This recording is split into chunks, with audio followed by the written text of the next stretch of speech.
right, better late than never, right? Good evening, Patriots, and welcome to the Raw Feed, beaming live from a suburban Chicago location into homes, workshops, and forward operating bases worldwide.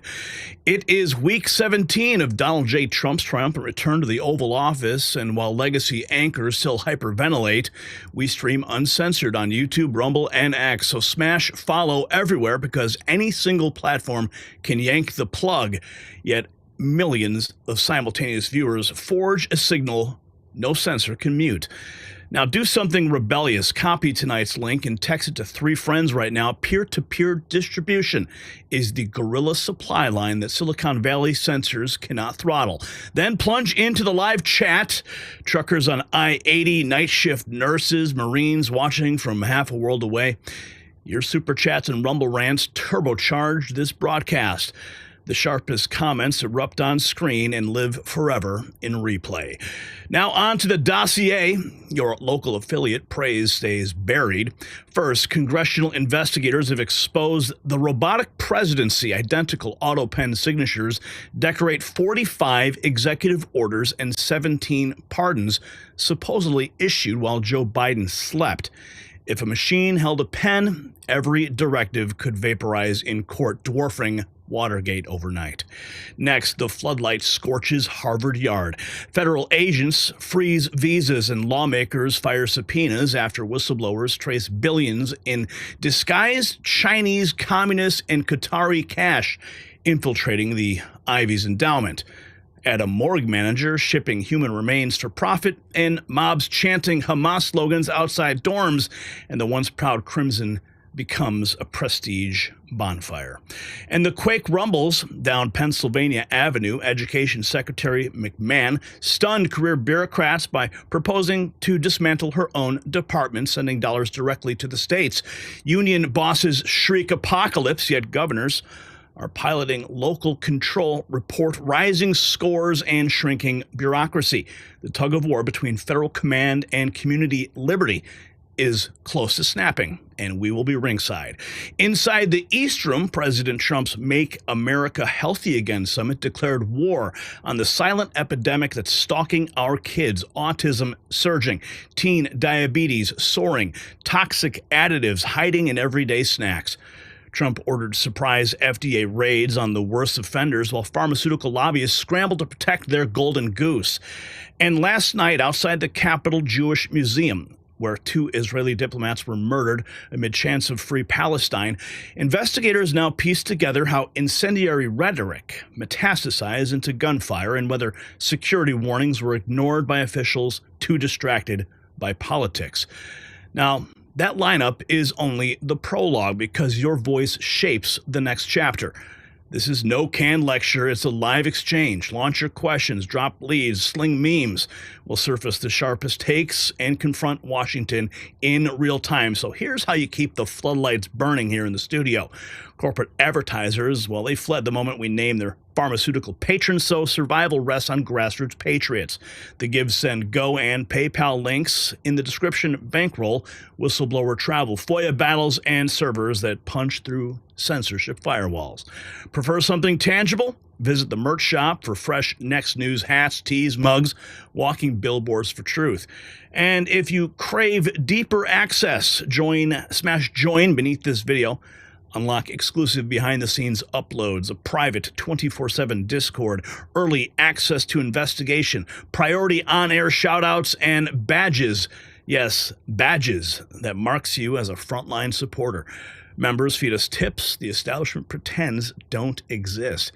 So I hope your coffee is topped, your volume's cranked. Yes, the studio lights are blazing here. The establishment script is buckling, and America is wide awake. So get ready, Patriots.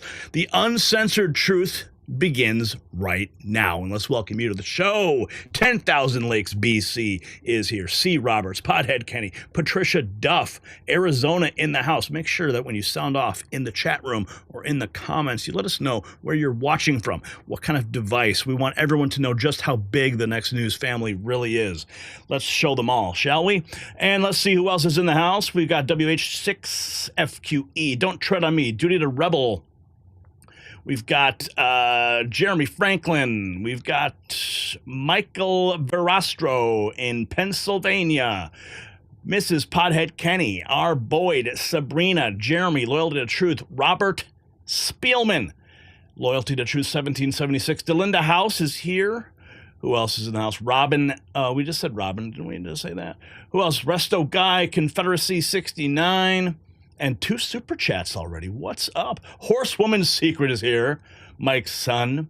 We've got Sabrina. We've got Stunt Hangar Model Airplane in St. Louis. We got Craig Burmeister in Michigan. Who else is in the house? Delinda is here. We've got Goat Biscuit. Goat Biscuit.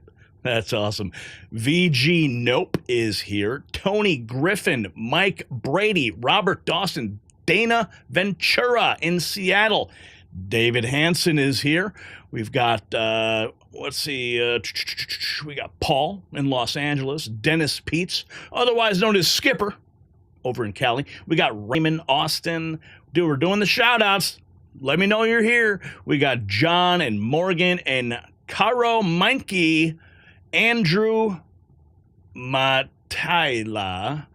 Who else is in the house? We got Ruby Hoove, Gail Marie, Crypto King Freddy in the house, Carol Strickland, Judy Olson, Doug Erdman. Yeah, the list goes on and on. Oh, WH6FQE is in Hawaii. I love it. Rose is in Tennessee. What's up, Rose? Whoa, looks like the super chats are coming in. Mom, we're at $30 already. We haven't even got the show started. Okay, Ruby Who has just gifted a membership to Carl Peterson, and Fishman has dropped $5. Just a contribution to you, Gary. I haven't caught you live in a minute, dude. Hope you're doing well. Well, we're doing great. Resto Guy 1 is dropping $20 for We the People. Yeah, it was a long day. I don't know where it went. It just got away from us. It was the kids' last day at school, so I had to spend the whole day at school with the kids, and then, kid stuff, family stuff, dad stuff had to get priority today, right? Family first. That's the way it works. But we are here now to deliver the news for you. So let's jump into our first topic. If you've been following us on X, then you probably have a good idea of what the show entails tonight. And the AUTOPEN this is going to be the biggest scandal that we've ever seen. So let's just get right into it. Imagine a presidency so broken, so detached that machines do the talking, not metaphorically, but literally. What if I told you the most powerful office in the world has been reduced to a mechanical farce? 2 robotic pens silently stamping documents while the president drifts in and out of consciousness. This is not a plot from a dystopian novel. This is the chilling reality of the Biden administration's final days. Executive orders signed by machines, pardons issued by cold metal arms, the very fabric of our American republic reduced to a robotic charade. So how deep does this mechanical conspiracy go? How many laws were signed without a living, breathing president's true consent? Keep watching, because the truth is about to get mechanical.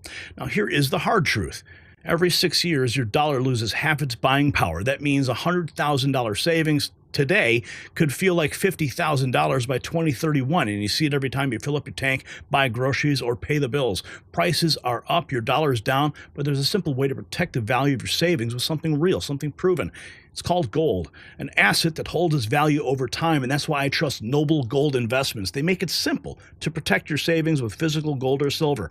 No high-pressure sales, no call centers in India, just honest guidance, one-on-one support, and transparent pricing. Head to nextnewsgold.com. It's linked down in the description to learn more. That's nextnewsgold.com, or call 877-646-5347 and tell Colin that Gary says hi, would you? All right, so the Biden ROBO-PRESIDENCY scandal hitting crisis mode. Whistleblowers say Biden aides used twin AUTOPEN robots to stamp pardons and executive orders while he napped. And laws were passed while Biden slept, rewriting America with no president awake. We are breaking down all of the dirty details. Let's go.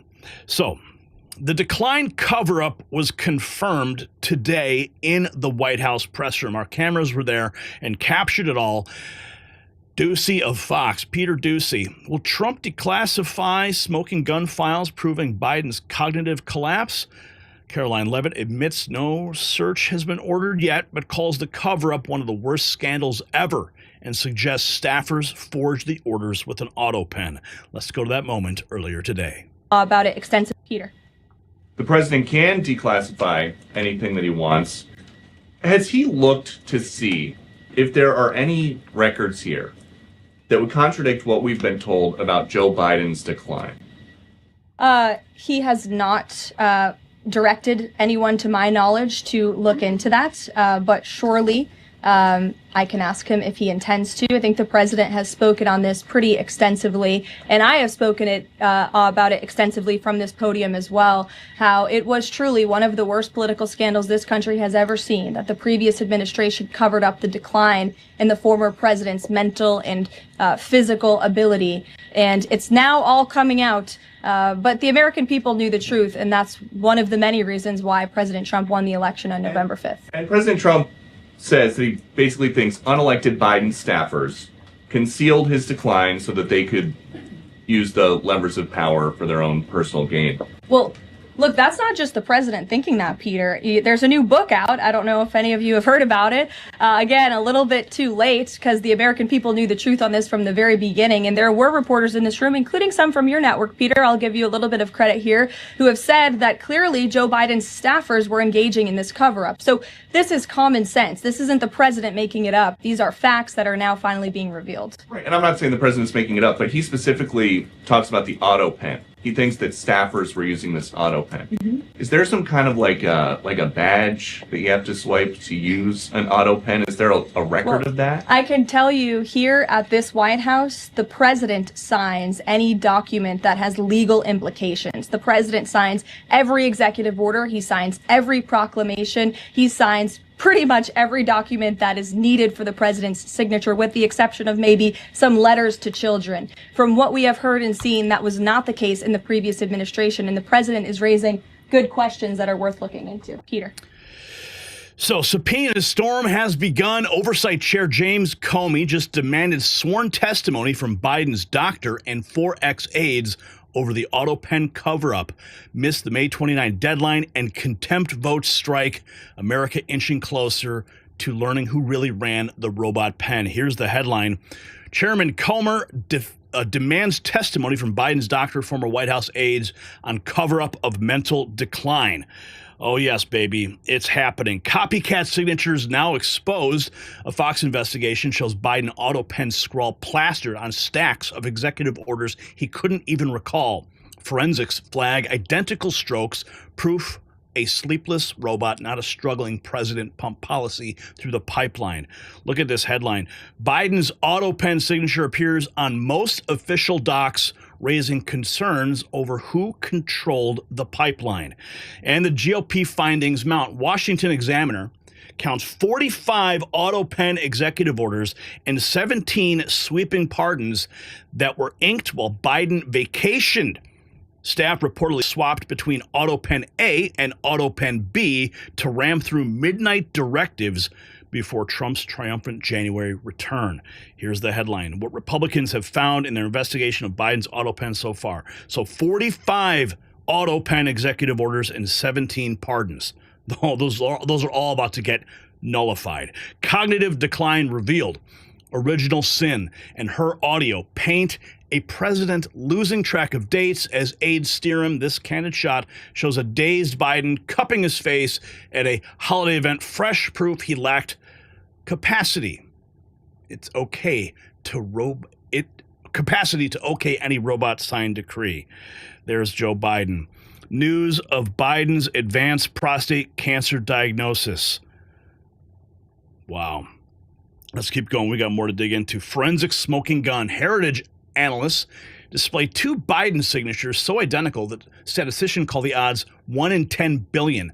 Now, if you'll note here in the image, the shifted JR line, it's a dead giveaway of dueling machines. AUTOPEN A alone rubber-stamped 16 notorious clemency warrants for all. So you can see the two AUTOPENs, and the JR is slightly different on AUTOPEN A. And this is the list of all of them. So June 13th, commutation for Brittany Krambeck. December 30th, pardon of Gary Parks Davis. Pardon, and then also, these are all December 30th, pardon of Edward Lincoln, Ducato III, pardon of Vincent Ray Flores, pardon of Beverly Ann, pardon of Charlie Bynes, pardon of John Dix Knock III, April 28th of 2023, commutation for 31 individuals. Continuing there, September, so there are a bunch in September 14th, pardon of Amin Hassan, am I going to try and do that one? Pardon of Riza Singhpar, pardon of Keva Luffa, commutation.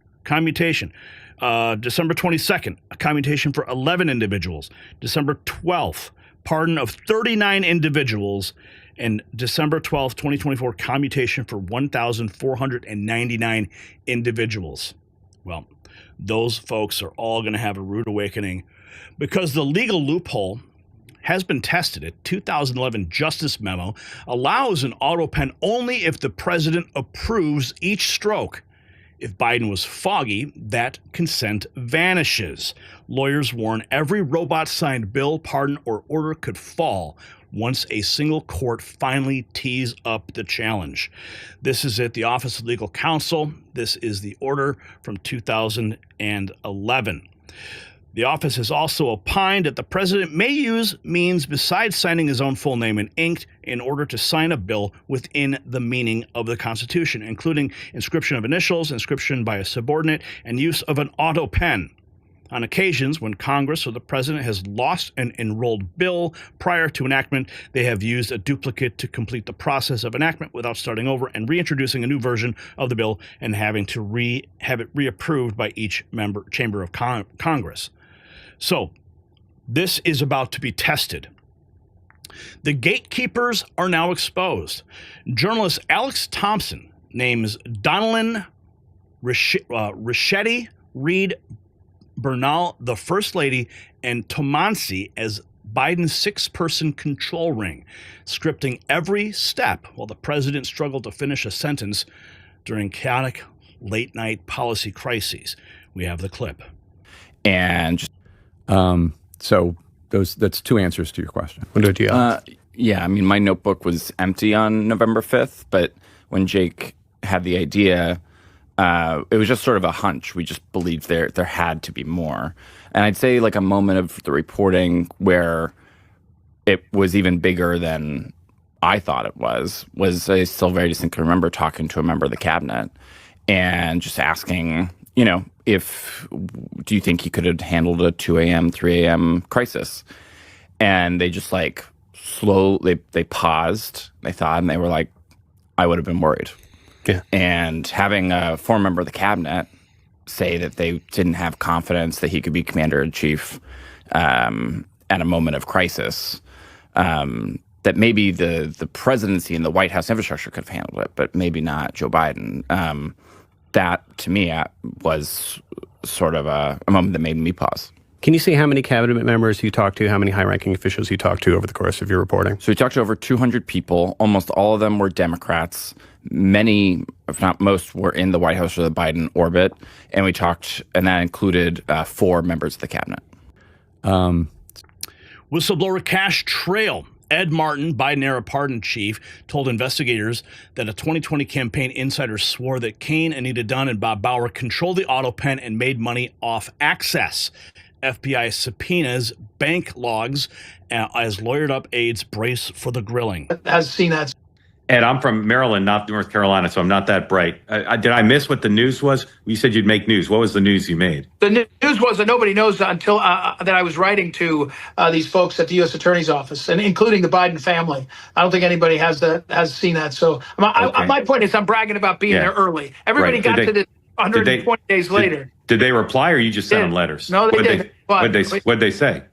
Well, a couple of them lawyered up, and one of them wrote directly. I won't talk about what they said. And can you and you probably won't tell us, but can you characterize who the whistleblower was? It someone who worked in the Biden White House? Biden campaign, 2020 campaign at the highest levels. 2020, and who are the three people they said were doing it for money? This is the one who's let me say it carefully. Yeah. The gatekeepers. Different characterization of who was using the access, but the gatekeepers were Klain and Anita Dunn and Bob Bauer, and those three were really dominant characters in the White House. Ricchetti a little bit, and obviously Jill, but I think that was the three. I was with this person, and I said, "What about Susan Rice? What about some of these others?" And they said, "No, these were the ones."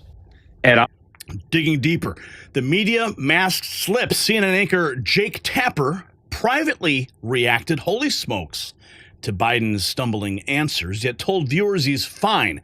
Proof the corporate media buried, alarming decline, letting AUTOPEN edicts glide past watchdogs who relied on their coverage. Because obviously we can't. What were you thinking in those first few moments when the president had a hard time completing sentences? We had these iPads. Dana Bash, my co-moderator, and I had these iPads so that we could write to the people in the control room, because obviously we can't talk to them, and there was only 1 or 2 commercial breaks. And I wrote, holy smokes, like during that first rambling, awful non-answer where he said, we finally beat Medicare. Mm-hmm. I just couldn't believe it. Look, I mean, we had all seen him aging. Yeah. We had all seen him tripping and misspeaking. We had all seen evidence of decline, but the Biden team, family and senior advisors, were telling everybody, not just media, not just the public, but also Democratic donors and members of Congress, their own cabinet, he's fine, he's fine, he's fine, he's fine. What were you? And so were you, Mr. Tapper. You were part of the cover-up. No amount of podcasts or books is going to clean your soul, sir. You are an accomplice to these crimes against America. So keep talking. You're only digging your hole deeper. The hushed panic revealed newly surfaced notes show Tapper knew insiders were frantically shielding Biden, but withheld the story until it was time to sell his book. The strategic silence bought staff months to spray AUTOPEN signatures across policy with zero challenge. The moment where I knew it was a story more than anybody knew was the debate. That was really the moment for me, and I was seeing it in person because I was a co-moderator of the debate. The moment that I thought I want to cover it was a few days before the election, where I thought Trump's probably going to win, and I'd been talking to enough Democrats behind the scenes that I knew how many of them blamed Biden for all of it. I talked to Alex the day before the election because he was just a guest on my show, and I said, I want to write a story about what happened, Biden's decision to run for re-election and how they hid this all as much as they could. The moment where I knew it was a story more than... It blows my mind to hear him talking like this. I mean, he was part of it. Chains of custody during a press Q&A of visibly confused Biden froze when challenged to recall orders he supposedly signed. Stunned observers asked who secretly controlled the AUTOPEN. Undeniable proof the presidential signature power had drifted to unelected insiders.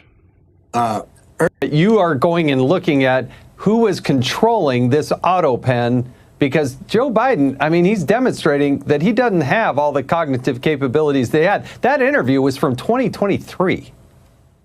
Yeah, that's hard evidence. Early in the President Biden's term as president, it clearly shows that he was in significant mental decline. It questions who was actually making the decisions. So what we found is not just with the pardons he issued, but many of the executive orders that the courts are now using to Trump-proof many of the executive orders that President Trump is trying to implement to make government more efficient, many of these executive orders, as well as the pardons of Biden's entire family as a result of our investigation, these were all signed with the AUTOPEN. And clearly from that interview, which was many, many months prior to the heavy use of the AUTOPEN, Joe Biden wasn't capable of making decisions. He wasn't coherent. We think we've identified who the staffers are. Jason, you all have done great work with that over at Heritage Oversight. We're going to bring everyone that we believe was involved in any role in the use of the AUTOPEN. We're going to invite them to come in for a transcribed interview. If they want, then they will receive a subpoena and they will have a full-blown deposition. But we want to find out who was actually making the decisions in the White House during the last 9 months of the Biden administration when he was clearly in mental decline. It's getting deeper. Nullify the Robot Inc. Washington Post veteran columnist Sally Quinn decries Jill Biden's role as textbook elder abuse, while Byron Donalds brands AUTOPEN Gate bigger than Watergate. Calls surge to void every robot sign order and probe the hidden handle turners. All the First Lady. We need to listen to what Axios reporter Alex Thompson had to say about the inner circle controlling Biden at the end of his term. Watch this. The people that were in charge were Mike Donilon, Steve Ricchetti, Bruce Reed, Anthony Bernal, the First Lady's chief of staff, the First Lady, and Annie Tomasini. Those were the people that saw him the most and that had the most control over what he was doing and his day-to-day. Well, clearly, Congressman, he is naming names.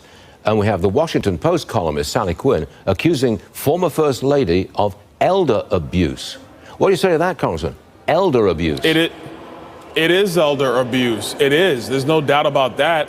And all of these officials that were in the Biden White House, as far as I'm concerned, they need to come in front of the Oversight Committee because questions need to be answered. Last thing I will say on this is, depending on when the president truly was not in control of his mental faculties, a lot of the stuff that he did as president, in my view, should be invalidated. And the reason why is because you can't use an AUTOPEN to run the country. It has to be from the mental capabilities and the physical capabilities of the person elected to be commander-in-chief. And so if Joe Biden could not execute the duties of his office, then why are we living under a lot of the decisions that was made by the Biden White House? So there's a lot of investigations that need to occur on this matter. This is a major scandal, in my view, the biggest one in presidential history. We can now put Watergate to bed because the AUTOPEN is now in front of us. Stay informed, Patriots. If this thread armed you with raw truth, smash follow for Next News Network. Our White House hard pass keeps us in the briefing room, grilling power face-to-face. Expect more receipts, zero censorship, and updates. The swamp praise you will miss. And here is an example of what an AUTOPEN looks like. Of course, this is like a consumer model. I'm sure the one that the White House used to sign those executive orders and policies doesn't look anything like this. But you can see that's sort of an example. Here we have from the Oversight Committee just 12 hours ago, bombshell. Chairman Comer is demanding testimony from Biden's doctor and former White House aides over the cover-up of President Biden's mental decline and potentially unauthorized AUTOPEN use for sweeping executive action. So here's the photo of the folks. Dr. Kevin O'Connor, Neera Tanden, Anthony Bernal, Annie Tomasini, and Ashley Williams. Top Biden aides to testify on mental decline cover-up and AUTOPEN use for pardons. This is huge. This is only the beginning. We're going to keep tracking it. But what we've uncovered so far today is more than a scandal. It's a constitutional crisis that strikes at the very heart of our American republic. 2 AUTOPEN machines signing away our rights while a president seemingly checked out. But here is the million-dollar question. If these robotic signatures can be challenged, what happens to every law, every pardon, every executive order signed during this period? The implications are staggering. We're talking about potentially voiding months, maybe years of policy decisions. And speaking of decisions, have you checked out our Next News swag? Make sure you do. Their t-shirts are flying off the shelves faster than Biden's AUTOPEN can sign. So what do you think happened in those late night White House sessions? Drop your theory in the comments. Was this a calculated move or just bureaucratic incompetence? Head over to Next News Network's shop and grab some gear. All right, that's our first story. Oh man, it's late. I'm feeling it. I'm doing my best here, folks. Yeah, it's a late night show. We got it all though. We're pushing through it.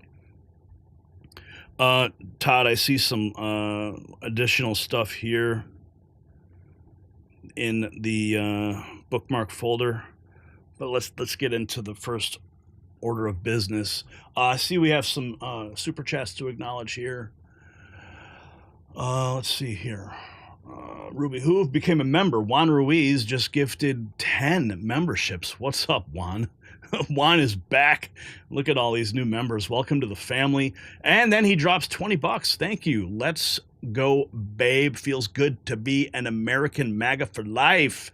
And Danger Zone just gifted 1 membership to Granola Grin. Well, now you guys have access to the behind-the-scenes stuff, Discord, 24/7, and more. Okay, let's get into it.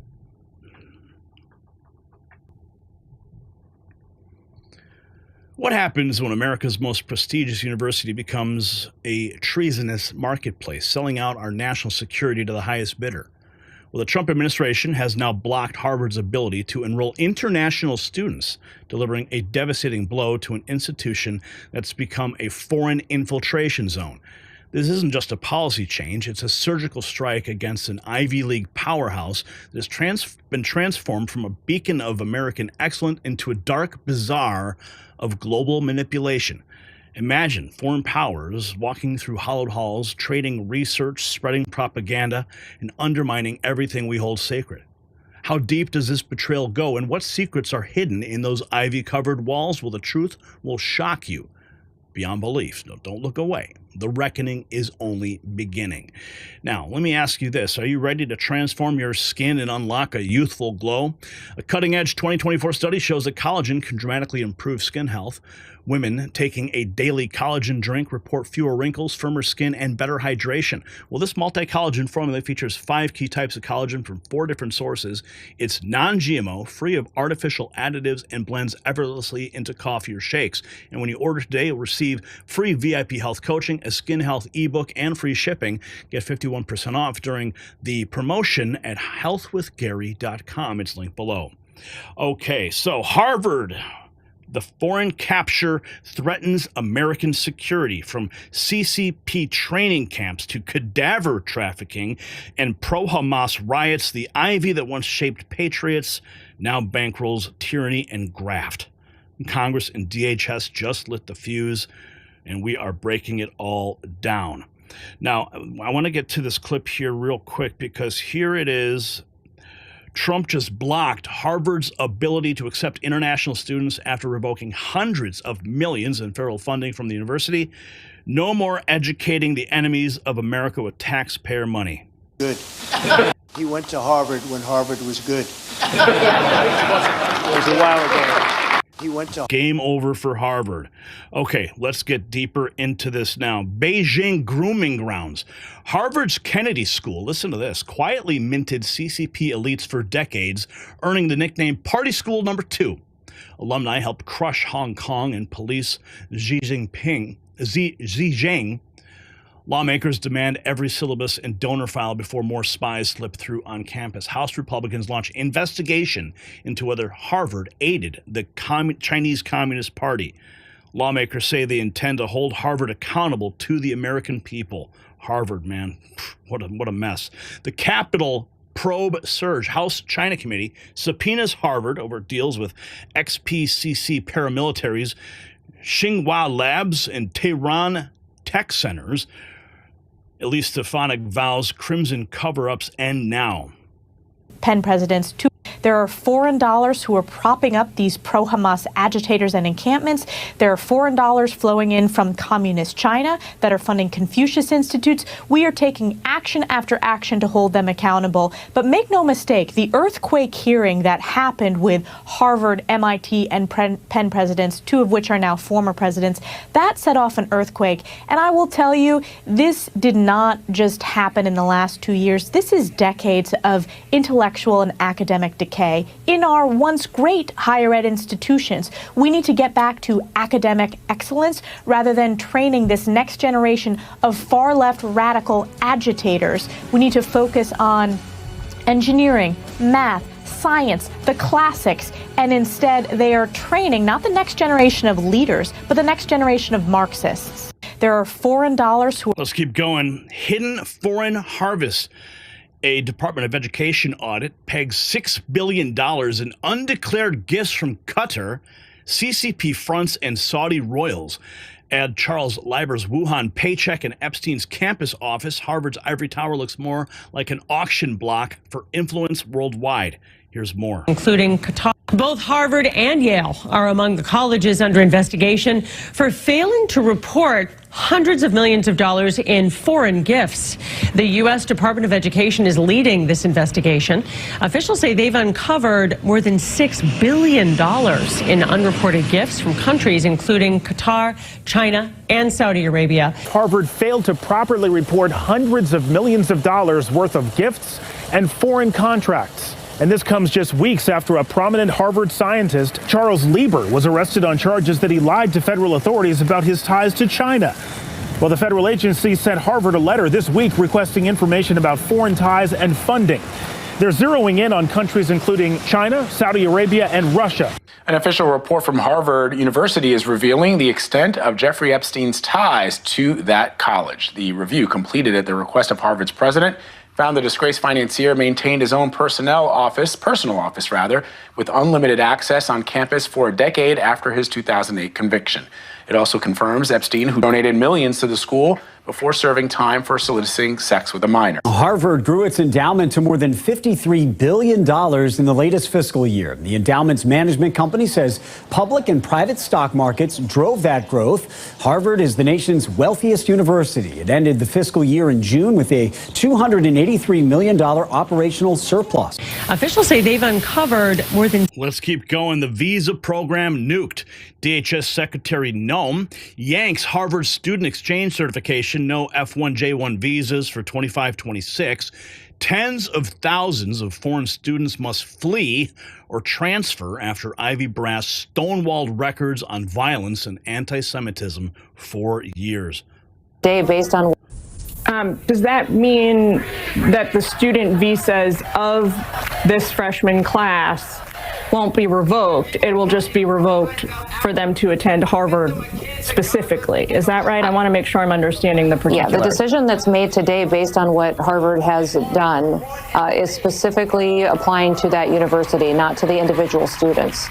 So the university will no longer be able to participate in this program. They will not be allowed to have foreign students because we have gone back to them multiple times, asked them to disclose this information, which other universities have and need to do in order to participate in the student and exchange visitor program, and Harvard simply has not done it. Harvard has a history of allowing not just protests, but violent protests where students were assaulted, they were discriminated against, they were verbally abused, and they've even facilitated a training for a paramilitary group affiliated with the CCP. So it's not just pro-Hamas activities that they have allowed to have happen on their campus. They've also allowed participation with communist China, who considers the United States one of their greatest enemies. This is something we're not going to continue to allow to have happen. This is something I'm responsible for, is to provide this type of oversight, and we're going to ensure that every university protects every single one of their students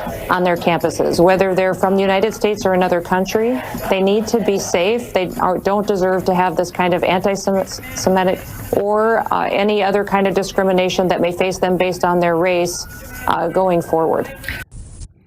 72 hours 72-hour record ultimatum. DHS orders Harvard to surrender 5-year files on assaults, threats, protests, and discipline within 72 hours, warning false info equals a felony. Ivy opacity is dead. Crimson lawyers are sweating now. Here is the official letter from the Department of Homeland Security. Harvard Student and Exchange Visitor Program decertification. Game over. And then we have this, the morgue horror market. Harvard Med's morgue chief pleaded guilty to carving up donated cadavers, shipping skulls and fetal tissue in bubble wrap for cash. That is what was going on at Harvard as well. If they can't guard the dead, why trust them with the living or even classified research partners? Yeah. Here's the headline. Former morgue manager pleads guilty to trafficking human body parts. Oh my goodness. And then the Gaza hate hub. Reports show mobs chanting Intifada revolution while Jewish students barricaded in libraries. Harvard allowed encampments synced to Hamas telegrams as Qatari cash poured in.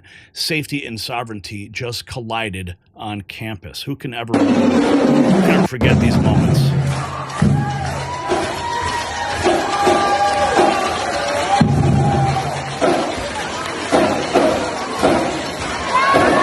Harvard University graduation ceremony turning into a stand of solidarity and support for Gaza. And then CNN reports the Trump administration froze $2.2 billion in grants to Harvard University after the university rejected a request to change its policies.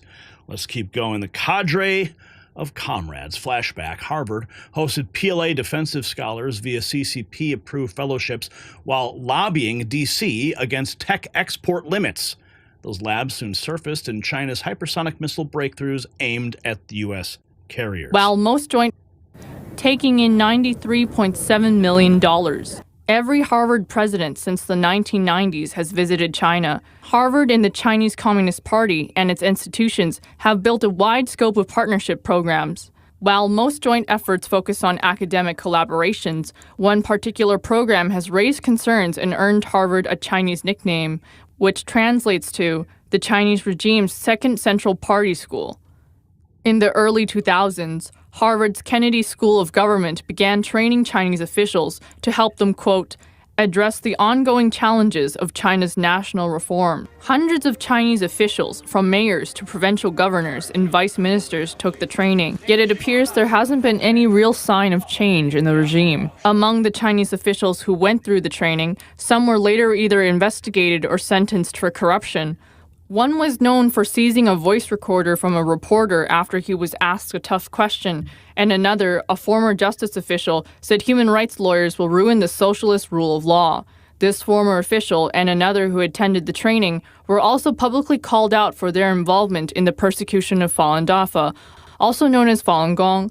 Falun Dafa is a Chinese spiritual practice.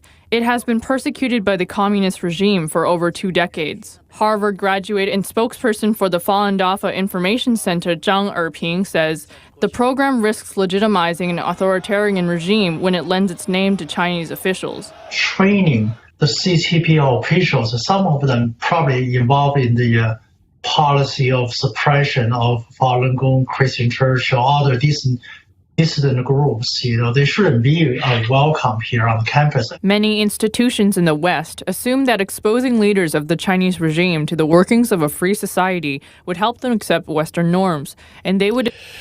America First Reset. Hill insiders preview an executive order auditing every IV for CCP ties, slashing NSF grants to offenders and rerouting STEM billions to patriotic land-grant schools, building missile shield chips, not Marxist manifestos. The Select Committee on the Chinese Communist Party. Lawmakers demanding answers from Harvard over ties to Chinese military, sanctioned entities, and the Iranian government. Man, all this happening at Harvard. Front Row Freedom. If this crimson collision shook you awake, smash follow right now. We are there in the press room covering it all. And here we have, this was posted a couple days ago, Republican Senator and former Governor of Florida Rick Scott on China at the Institute of Politics of Harvard Kennedy School. This was April 23rd, last month. Yeah, it's going to be different. So here's my theory about China. I don't want to go to war. I don't like war. I served in the military. I didn't go to Vietnam. I served during Vietnam. But I think the only way we don't go to war with China is if their economy is demolished. Because I think if they have the money, we're going to war. If Russia has more money, they're going to keep expanding. They're going to do more. It's just who Putin is and who Xi is, and maybe it's who their government is. So my belief is we should do no trade with China. We should say today, you guys lie, cheat, and steal. Part of it, think about it. They're creating precursors that kill 78,000 Americans a year with fentanyl. They've never complied with the World Trade Organization. They don't comply with the terms of most favored nation. They don't comply with the Trump trade deal. There's not one thing they've complied with. So now if I did a deal with you and you lied to me, you think I'd do the second deal with you? No. I'd say, I don't want to do a deal with you. I don't trust what you're doing. I don't trust anything she says or does. I've got a friend in prison right now in China because he ran the newspaper in Hong Kong that talked about who she was. Jimmy Lai. He's been in solitary confinement for 4 years. That's what China is. So when I got to the Senate, I've been there 6 years now and 3 months, we bought 85% of the drones our federal government bought from China. Would you do that with your enemy? They decided to be our enemy. So it took me 5 years to just get the military not to buy them. It took me 6 years to finally our government, and now within 12 months, there will be no new Chinese drones licensed in this country.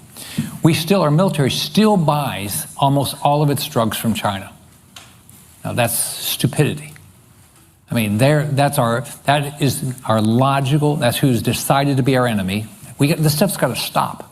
Every time you buy anything from China, you're helping their government build a military to take away your freedoms. That's exactly what they're doing. They've already built, they have more ships than we do, they have more submarines than we do, they have a bigger military.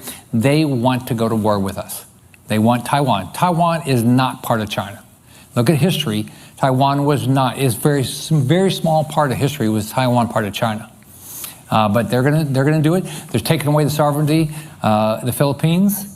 Those shoals are not they never were part of China, but they're doing that. So they are a despicable government. Not the people, the government is despicable.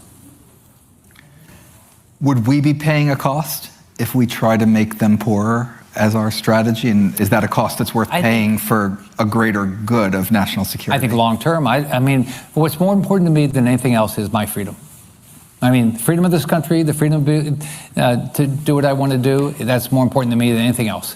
So, Charlie Kirk on young voters talking about they're shifting. A Yale survey shows 18 to 22-year-olds now lean Republican by 12 points. Well, that's exactly right. And there's a lot of staying power. In addition to that, there was a Yale youth survey, which is considered one of the gold standards of how young people view politics, that shows that 18 to 22-year-old voters are 11.7 points preferring Republicans over Democrats. That's right, nearly 12 points that the younger voters are actually identifying more Republican than Democrat. You see, the Democrat Party, they took young people for granted and the next generation for granted.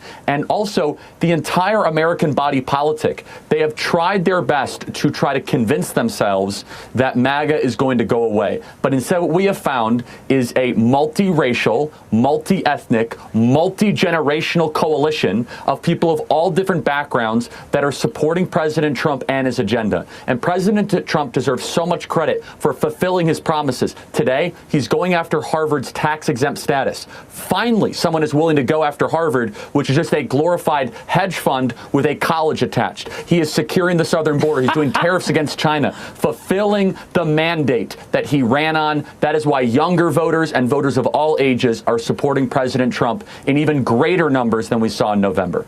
Well, Amen. So let's close this out, because Harvard's foreign entanglements, they're not just a scandal. They're a national security nightmare. From CCP connections to pro-Hamas riots, our most prestigious institution has become a Trojan horse for America's enemies. But here's the burning question. How many more universities are selling out our country's future? We want to hear from you. Drop your theories in the comments about how deep this infiltration goes. Are these academic institutions or foreign spy networks? And are you looking to show your patriotic spirit? Head over to shop.nextnewsnetwork.com and grab our latest merch and stand up for American values. All right, let's see what's going on here. Danger Zone just gifted a membership. Oh, we just said that, didn't we? Oh, my bad. Resto Guy just upgraded his membership. Right on, man. Thank you for doing that. Okay, let's keep going. The Department of Education. Yeah, it's going down. Going down fast. Let me take a look at this real quick. And talk more about that. I'd like to. Okay.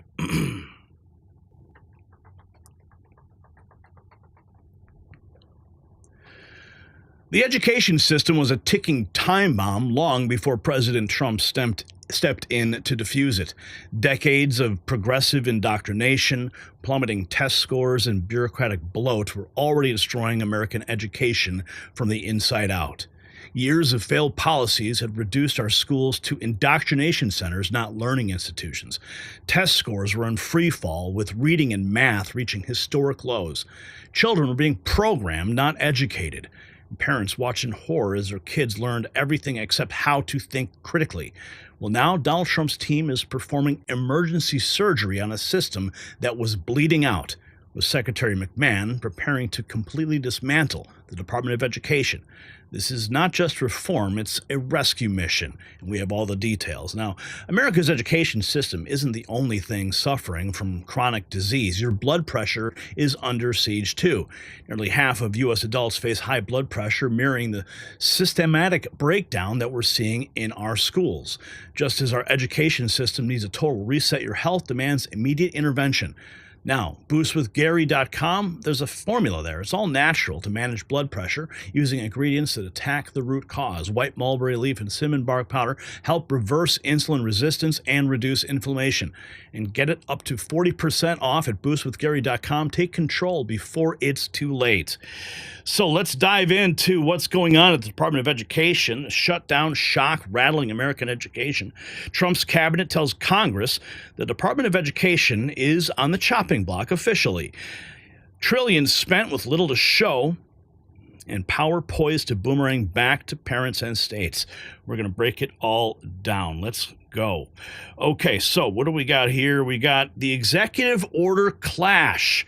Trump directing the Secretary McMahon to take all necessary steps to shutter the Department of Education. Senators demand proof. She even asked counsel first. She insists closure will be lawful, promises a memo by Friday, where critics cry epic executive overreach. Let's check in on that hearing. To me was the president instructed you to take all necessary steps to facilitate the closure of the Department of Education.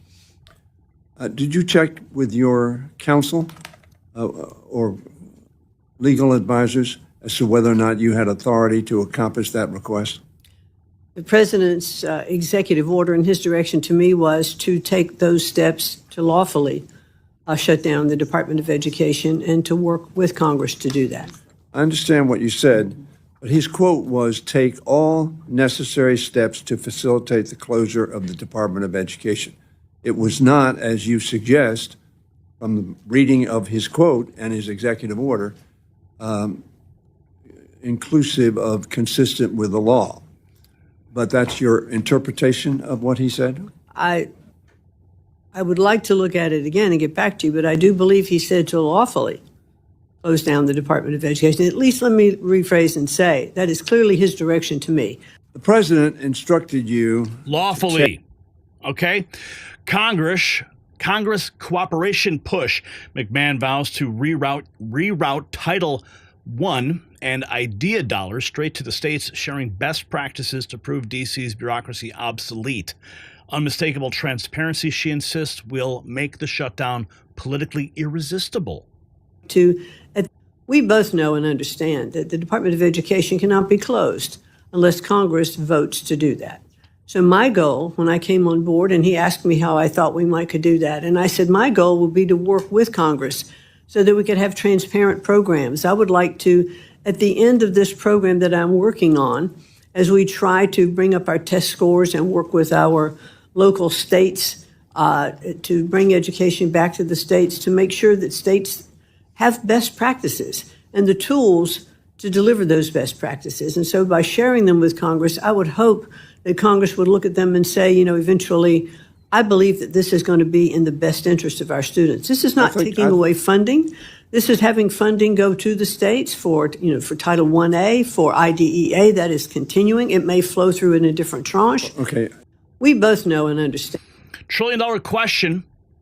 Lawmakers tally $3 trillion poured into the Department of Education since 1980, while reading and math scores still flatline. McMahon argues that slicing the red tape lets every dollar reach the classrooms instead of bureaucrats, and the math finally adds up for kids. Either flatline. Since 1980, taxpayers have spent nearly $3 trillion on federal education funding. Per pupil spending in public schools has skyrocketed since then, yet test scores, as has been mentioned many times, have failed to improve meaningfully. Reading and math scores have either flatlined or declined according to the National Assessment of Educational Progress. Does streamlining bureaucracy at the Department of Education mean students and teachers will receive less funding, or does it actually ensure that more of each dollar reaches the classroom? More of each dollar will reach the classroom because we're eliminating a lot of the bureaucratic red tape that takes time and money to comply with. Thank you. And the scores still tank. NAEP's 2024 Nations Report Card shows reading at a 50-year low. Math frozen despite record federal cash. 2 more points vanished nationally, widening the gulf. Furious parents ask, what did the Department of Education's billions actually buy beyond bloated offices? Reading scores fall to new low, fueled by declines for struggling students. This results reality check. A Maryland senator concedes decades of reform failed our students. McMahon brands the collapse of once-in-a-generation reset, pledging a bipartisan blueprint before the Department of Education powers down. 86. I don't think this agency can be shut down. I don't think the will of the people, as reflected by the Congress, is going to affect that end. So, I mean, I think you've been very articulate. I care deeply about this. As I told you, there are 86 Judith P. Hoyer early childhood education centers in our state, where she brought everybody together, full service, not stovepipe, not you're a teacher, you're a nurse, you're a social service, you help parents have housing. She brought them together. We have 86 of those centers. And we need to bring America together in saying we're not accomplishing an objective we all know is critically important, and that is making sure that every one of our children is not a cost to us, but a contributor to the welfare of our country. Then America will be great. Well said. I certainly appreciate that. The fact is, sir, with all due respect, we have failed with everything that we've put in place, with programs of the best of intentions, of working together, and we've not done it well enough. We have failed our students to look at these scores. We have to do something different. I definitely want to work with Congress, because that is the only way I think that we can achieve our goals, is working with Congress, and I look forward to that. I mean, the fact that the head of the Department of Education, Linda McMahon, saying, we have failed our children, right there in that committee hearing, speaks volumes. Yes, something different needs to happen. You gotta change course. For all these years, billions of dollars flushed away with flatline scores. It's embarrassing. Rural funding assurance. A farm district lawmaker fears Title I cuts. McMahon vows dollars will stay totally intact. Touts a lightning fast FAFSA relaunch and insists aid desk now serve borrowers, not padding DC headcounts that starve classrooms. Funding is. Madam Secretary, I know you've addressed it multiple times today, but just to put my constituents at ease, I represent a mostly rural district, and I know there's been a lot of fear-mongering out there about Title I funding. Can you help me put their minds at ease that those dollars will find a way to get down to the rural districts who don't always have access to a different option for their children? Title I funding is, Title I-A funding is totally intact. Wonderful. I'll be sure to let them know that. Last year I actually questioned Secretary Cardona on his handling of providing more administrative staff to work on student loan forgiveness, as opposed to the disastrous FAFSA rollout that we were dealing with. I come from higher education, so I know how detrimental that can be for higher ed, and especially for parents and students trying to figure out what college they're going to go to. So can you kind of put our minds at ease that what is the department doing to ensure that the federal student aid offices are returning to its focus, to its core mission, which is serving students, administering aid, and supporting successful loan repayment? Making sure that they're doing their jobs.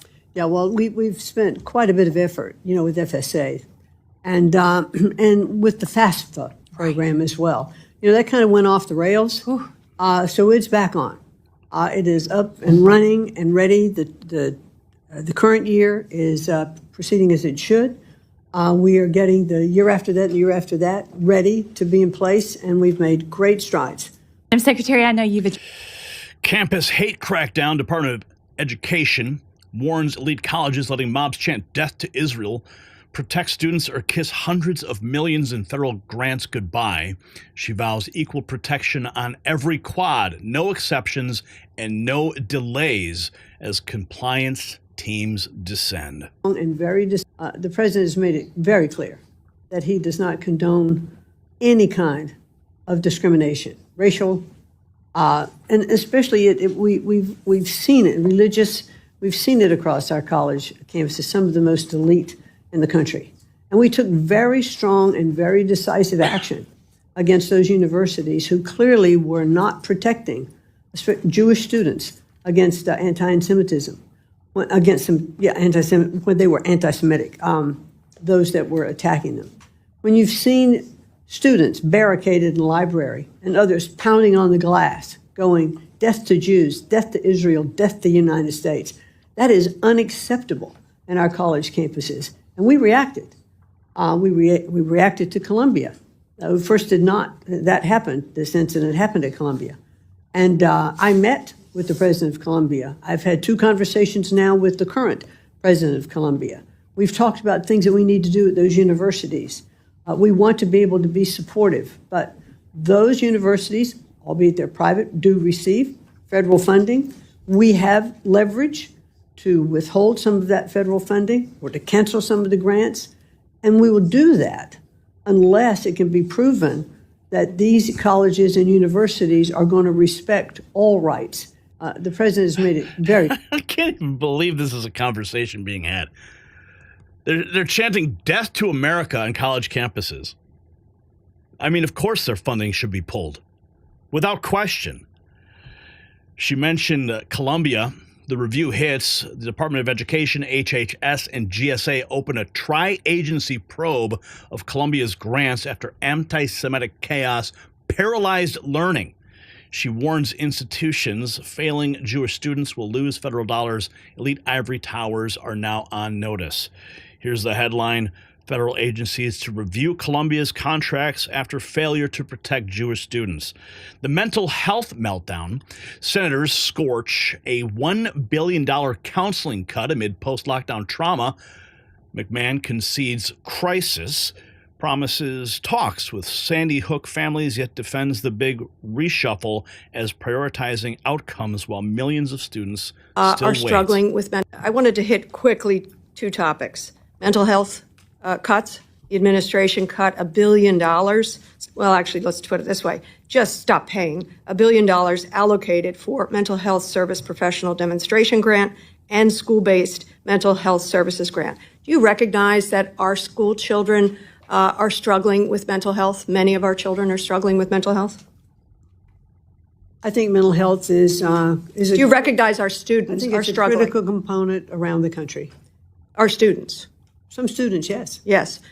It was made worse during the time of COVID. It is exacerbated by school shootings. I noted that you said you were going to meet with parents and children who had struggled and suffered the trauma of school shootings. I've done that over the years, sadly. I've had the opportunity to meet with Uvalde parents, with Parkland parents, with Sandy Hook parents.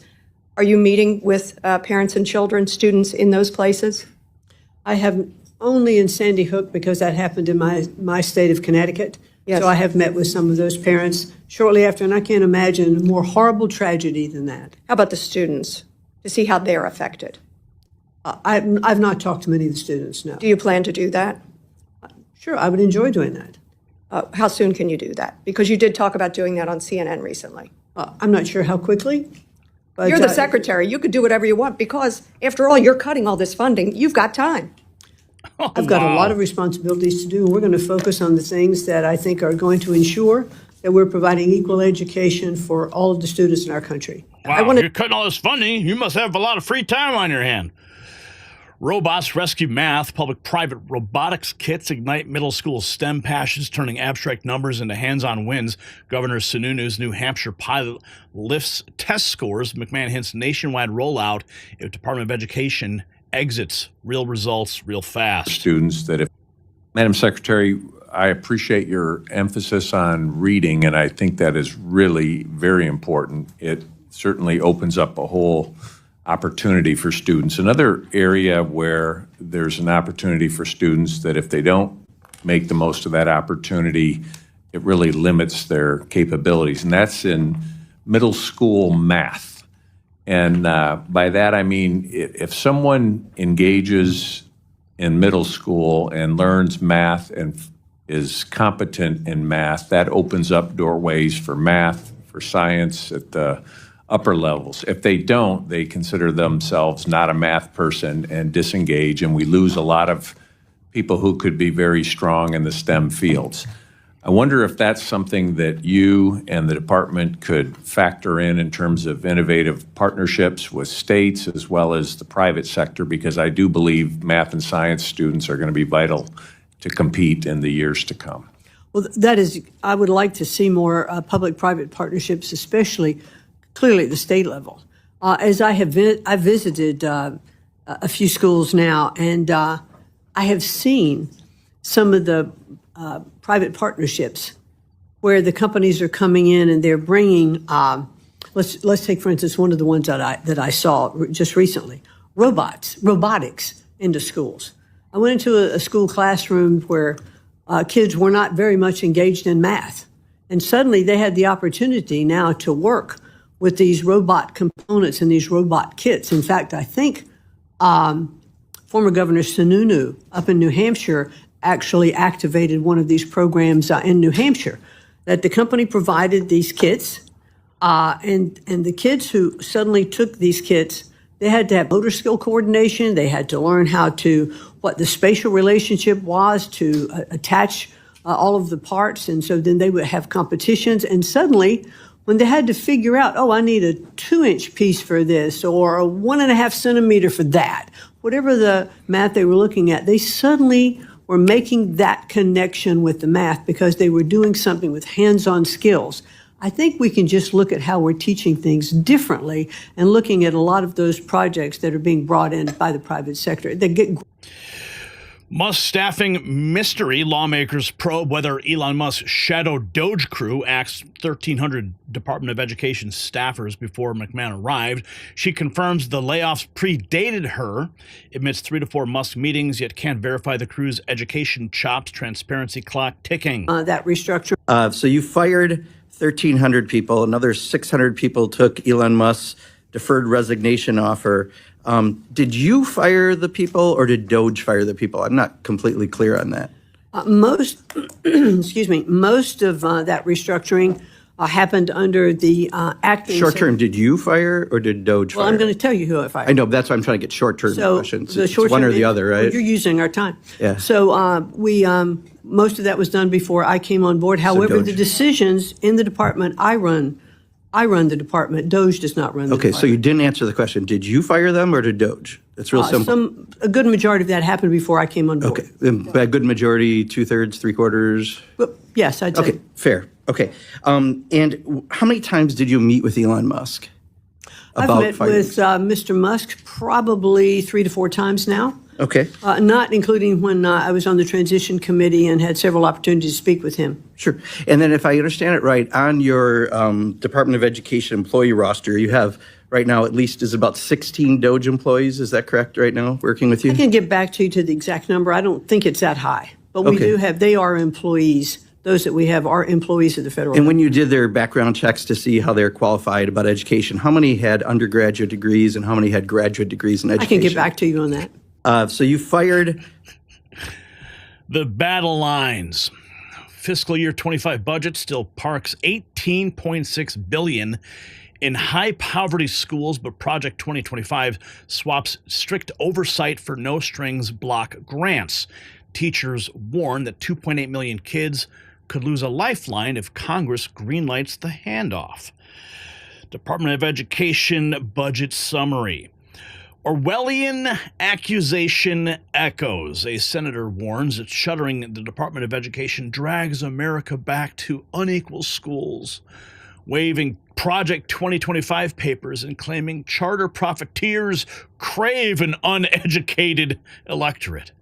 McMahon fires back that results, not rhetoric, rule. In God's name, do you want to shut? You're all following the book, that book. Too bad that one wasn't banned.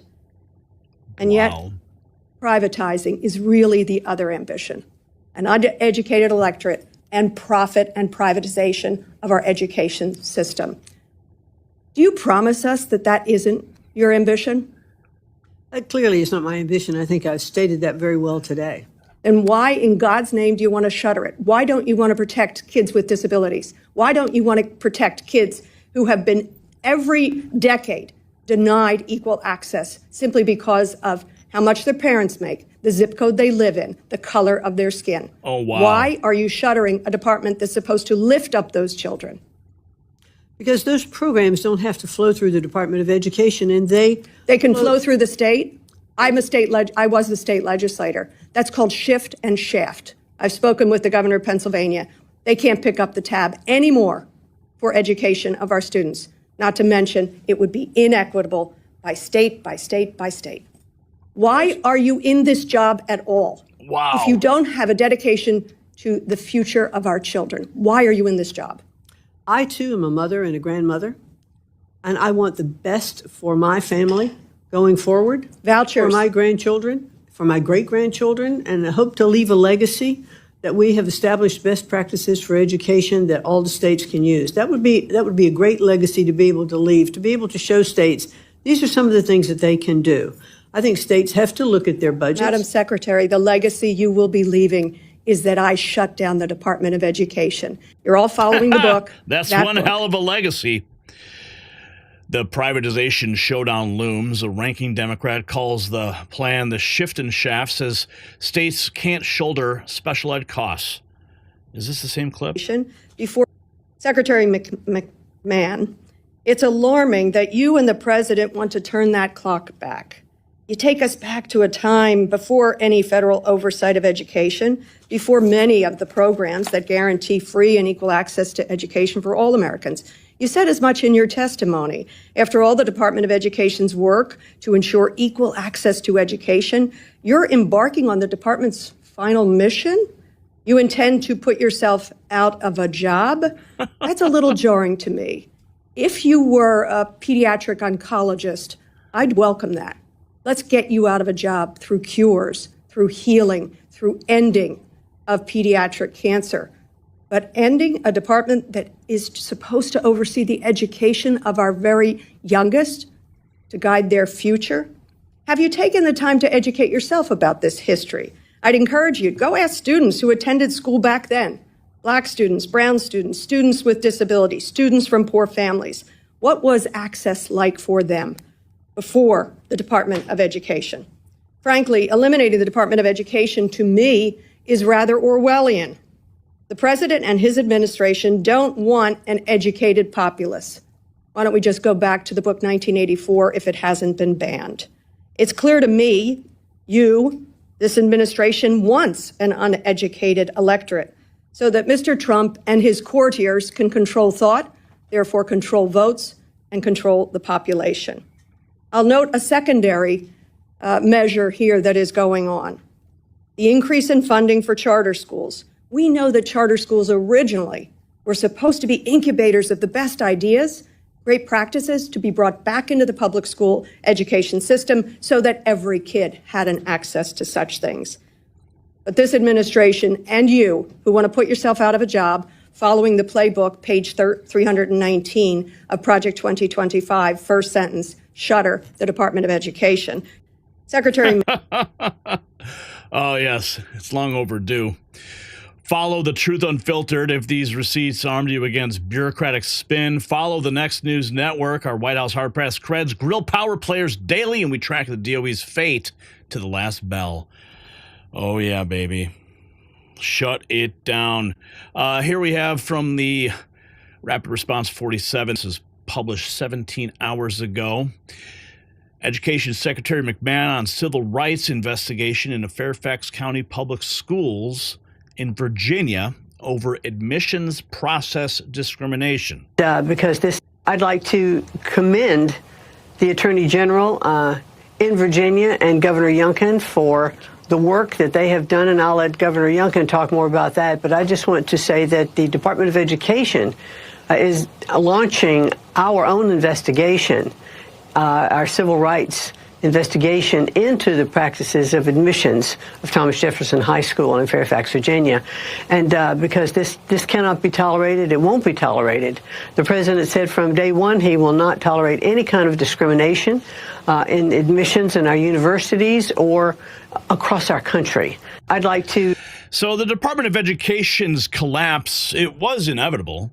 Trump is just delivering the final merciful blow to a system that was already dead on its feet. Decades of bureaucratic poison had already destroyed our children's future long before this administration. But here's the question that should keep every parent up at night. What will it take to truly rebuild education from the ground up? We want to hear your unfiltered thoughts in the comments below. So drop them. And how can we resurrect real learning in America? You want to show your fighting spirit? Well, head over to shop.nextnewsnetwork.com and grab some gear that says you are not backing down.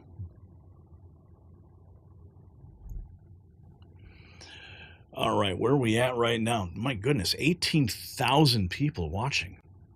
17,760 on X alone. My goodness. That is just wild. Wow. Okay. What is this here? Something from the White House.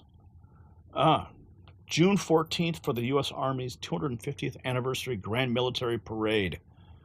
That's coming up. Wow, 250 years. That's going to be super cool. All right, let's keep moving on. The MAHA. The MAHA report. Here it is. This is big news, folks. Let's move into it.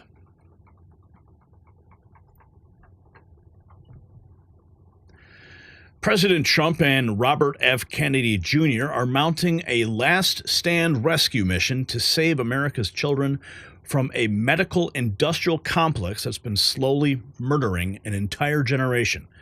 This is not just a health initiative, it's a full-scale assault on the systems that have poisoned our youth. Autism rates are skyrocketing, childhood obesity exploding, cancer is spreading through young bodies like wildfire. For decades, big pharma and corrupt agencies have treated our children as profit centers, not precious lives. Now, two unlikely warriors have joined forces to expose the truth and declare war on the medical industrial complex that's been destroying our future. So how deep does this conspiracy go? Well, the revelations will shock you to your core. Now, your body's under attack, just like our children's health. And Dr. Josh discovered a turmeric extract 200 times more powerful than store shelf versions. He's helped over 300,000 Americans eliminate pain naturally by attacking inflammation at its source. His breakthrough shuts off pain like a light switch. No more endless medications, no more suffering. Just like Trump and Kennedy are fighting to save our kids' health, this turmeric hack is fighting to save your body. It's time to stop managing pain and start eliminating it. Visit goldenrevive.com/NN to watch the video that could change everything. All right, so the Revolutionary MAHA Summit rocked Washington, D.C. today.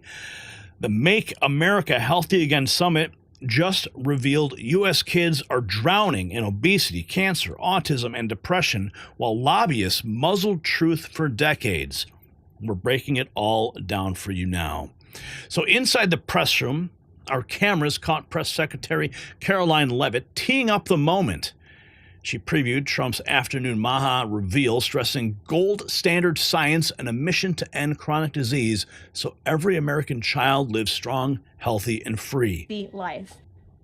After today's briefing, President Trump will hold a Make America Healthy Again event alongside Secretary Kennedy and several other cabinet secretaries to unveil the MAHA Commission report. President Trump wants every child in America to grow up and to live a long and healthy life. That's why he's working alongside Secretary Kennedy to end the chronic disease epidemic to keep our children healthy, safe, and disease-free. The MAHA Commission report is a historic assessment, the first of its kind by any presidential administration, of current evidence and research about the health crisis affecting America's children.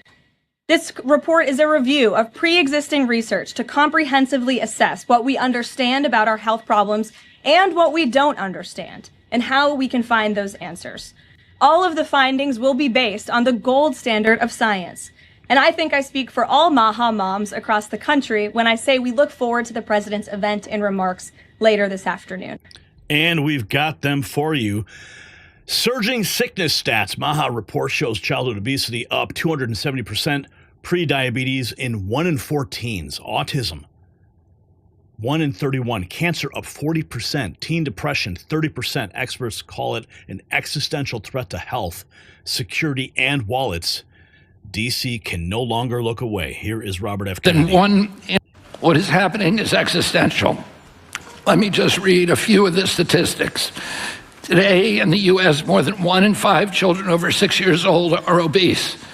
This is more than 270% increase compared to the 1970s. Prevalence of prediabetes in teens is more than 1 in 4 teens, having more than doubled over the past 2 decades. Autism spectrum disorder impacts 1 in 31 children by age 8 and is approximately 4 times more common in boys than girls. Childhood cancer incidence has risen nearly 40% since 1975, especially in children 0 to 19.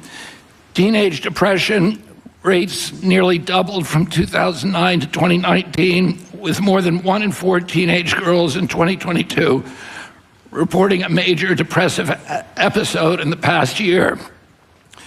Today, over 1 in 4 American children suffers from allergies, including seasonal allergies, eczema, and food allergies. It's increasingly a scientific consensus and basic common sense about why these harrowing trends are happening. A complex set of factors that are destroying our kids' metabolic health. And the reality is our children's bodies are being besieged. Nearly 70% of an American child's calories today come from ultra-processed foods, an increase of roughly 0% 100 years ago. The cumulative load of thousands of synthetic chemicals that our children are exposed to through the food they eat, the water they drink, the air they breathe, may pose risks to their long-term health, including neurodevelopmental and endocrine effects. Teens average nearly 9 hours of non-school screen time each day. Over 70% of children and 85% of teens fail to meet the 2024 federal guidelines of 60 minutes of daily moderate to vigorous physical activity. Obviously, these root cause factors are at the foundation of what's driving the chronic disease crisis. But until today, the government didn't speak about them. The Biden administration's HHS priority document did not contain the word chronic disease. Instead, our country jumps to Medicaid.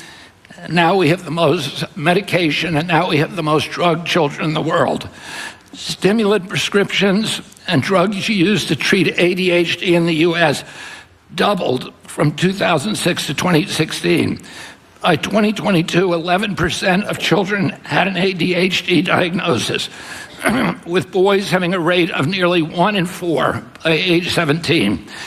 Antidepressant prescriptions saw a 1,400% increase from 1987 to 2014. Antipsychotic use in U.S. kids rose 800% from 1995 to 2009. And GLP-1 drug use is increasingly common among U.S. kids, very likely influenced by the American Academy of Pediatrics' strong recommendation to use weight loss drugs and surgery early, quote, early and at the highest available intensity. This report is an invitation for a nuanced adult conversation with the American people. At the end of the day, there's no daylight between great health policy and great environmental policy, great agricultural policy, and great industrial policy. I'm so proud of President Trump and the administration and my fellow MAHA Commission members for grappling with these important issues and spurring this vital conversation. I'm also glad the MAHA moms are on our side, because they know the answer to these issues is not more government and excessive regulation. It's smart regulation guided by gold standard science and policies that unleash the innovative spirit of Americans to solve this crisis. What is happening? Shorter life alert. Analysts warn today's kids may live shorter lives than their parents for the first time ever. Chronic disease devours 90% of our $4 trillion budget, crippling military recruiting and family wallets. Leaders demand we end this moral failure. Let's go back to Robert F. Kennedy Jr. at the MAHA summit today. This healthcare cost. All of us agree that the U.S. will cease to be a world superpower if we continue spending 2 times more than any country on healthcare, while living less than citizens of other countries and enduring fertility crisis, a crisis in recruiting people to the military, and the ruinous healthcare costs. Health expenditures are the largest part of the federal budget, and we get sicker for each and every dollar we spend. 90% of that spending is going for chronic disease. And everyone agrees it's a moral failing that U.S. children are on track today to live shorter lives than their parents. The first time in American history where that is the case. This report is the first time in modern American history that the federal government gives a clear-eyed assessment of what is happening to children's health and the potential causes. All of us. The promise kept moment. Caroline Levitt tells trainer Jillian Michaels MAHA report done in 100 days unmasked 4 culprits: junk food, toxic chemicals, tech stress, and pill culture, and orders every agency to smash child health crisis, now labeled a national security threat. Let's go to our camera that was in the White House earlier today. We're take some questions. And here in our new media seat today, we have Jillian Michaels. She's a renowned personal health expert. I know all of you know her. I certainly do, watching fitness videos growing up. And a media powerhouse who continues to expand her reach with her podcast, Keeping It Real. Jillian, I know you're here today for the Make America Healthy Again event. We're proud to welcome you to the White House. Thanks for being in the briefing. Why don't you go ahead? Thank you for having me. As a MAHA mom yourself, how do you interpret the significance of this report in terms of delivering measurable health improvements for Americans and their kids, and what specific actions does the administration plan to take in response to it? Sure. Well, thank you for the question. And again, thank you very much for being here. I would like to emphasize, we held a call earlier today with Secretary Kennedy, Secretary Rollins, Administrator Zeldin, and other officials at Health and Human Services to talk about the gravity of this report. When the president took office, he promised to make this country healthy again. And the president signed an executive order directing this commission. And now, less than 100 days later, the commission is delivering this report. It's another promise made and another promise kept. And the report identifies 4 major factors that are contributing to the rise in childhood chronic disease. Again, this is the first time the federal government has really recognized in a single report that we have a problem in our country. Our children are getting sicker, not healthier. This is not just a crisis, a health crisis, but it poses national security implications as well. And this administration is focused on ensuring we understand why. The 4 factors contributing to the report, as you will all hear from the president later, are number 1, poor diet, a robust discussion about ultra-processed food that are dominating our children's diets, environmental chemical exposure, plastics and other chemicals that are unfortunately a part of our daily American life. It talks about the lack of physical activity and chronic stress and how technology-driven lifestyles are contributing to the decline of our children's physical and mental health. And then lastly, the report touches on the over-medicalization that's taking place in our American society, nowhere else in the world, but just right here in the United States of America. And the report directs the entire administration to understand why these issues are happening and what public policy can the administration implement to ensure that we are fostering a more healthy country for our children. So I'll leave it at that and let the president and his team speak more about this historic report later. But this should be good news for everyone. I don't care what your politics are. We should all agree that we want our children to be healthy and safe, and we want our food supply to be healthy and safe. We have the best farmers and ranchers in the world right here in the United States of America, and we have the best workers in the world. We have the best people in the world, but unfortunately we have a health crisis that's been plaguing us for too long, and this report speaks to the heart of it. Trump ringing the alarm, the president revealing 40% of kids chronically ill, autism soaring, obesity quintuples. He vows will crush this epidemic, whatever it takes. On childhood. 4 months ago, I created the Presidential Commission to Make America Healthy Again, and today the commission officially delivers its first report on childhood health. Here are just some of the alarming findings, and they really are alarming. It's unbelievable, terrible. More than 40% of American children now have at least one chronic health condition. Since the 1970s, rates of childhood cancer have soared in many cases by nearly 50%, 50%. Well, in the 1960s, less than 5% of the children were obese. Now over 20% are obese. A few decades ago, 1 in 1, think of this one. This is to me the one that gets me every time, and it seems to be getting worse. Just a few decades ago, 1 in 10,000 children had autism. Today it's 1 in 31. Last time I heard the number is 1 in 34, right? Now it's 1 in 31. There's something wrong, and we will not stop until we defeat the chronic disease epidemic in America. We're going to get it done. For the first time ever, this report examines some of the root causes that many believe are making our children sicker and our population sicker, I guess. It just doesn't stop with the children, it's our population also. Such as the ultra-processed foods, over-medicalization and over-prescription and widespread exposure to potentially toxic chemicals. Unlike other administrations, we will not be silenced or intimidated by the corporate lobbyists or special interests. And I want this group to do what they have to do. We have to spell it out. In some cases, it won't be nice or it won't be pretty, but we have to do it. When you hear 10,000, it was 1 in 10,000, and now it's 1 in 31 for autism. I think that's just a terrible thing. It has to be something on the outside, it has to be artificially induced, has to be. And we'll not allow our public health system to be captured by the very industries it's supposed to oversee. So we're demanding the answers. The public is demanding the answers, and that's why we're here. 4 months ago, I created the Dad's Raw Reality. Advisor Stephen Miller paints carpets, food, even breast milk laced with toxins. Families are fighting eczema, allergies, pediatric cancer.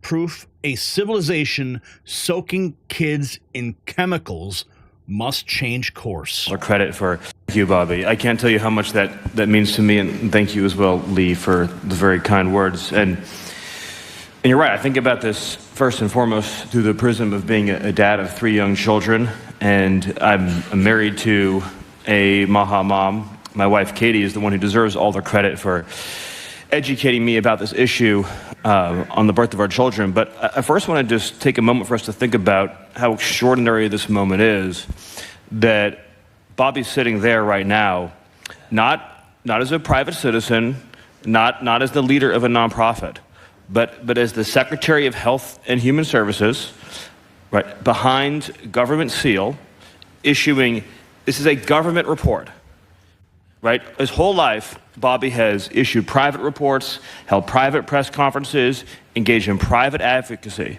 And after generations of all of that work, his life's work now has a government seal on it. Think about how remarkable that is.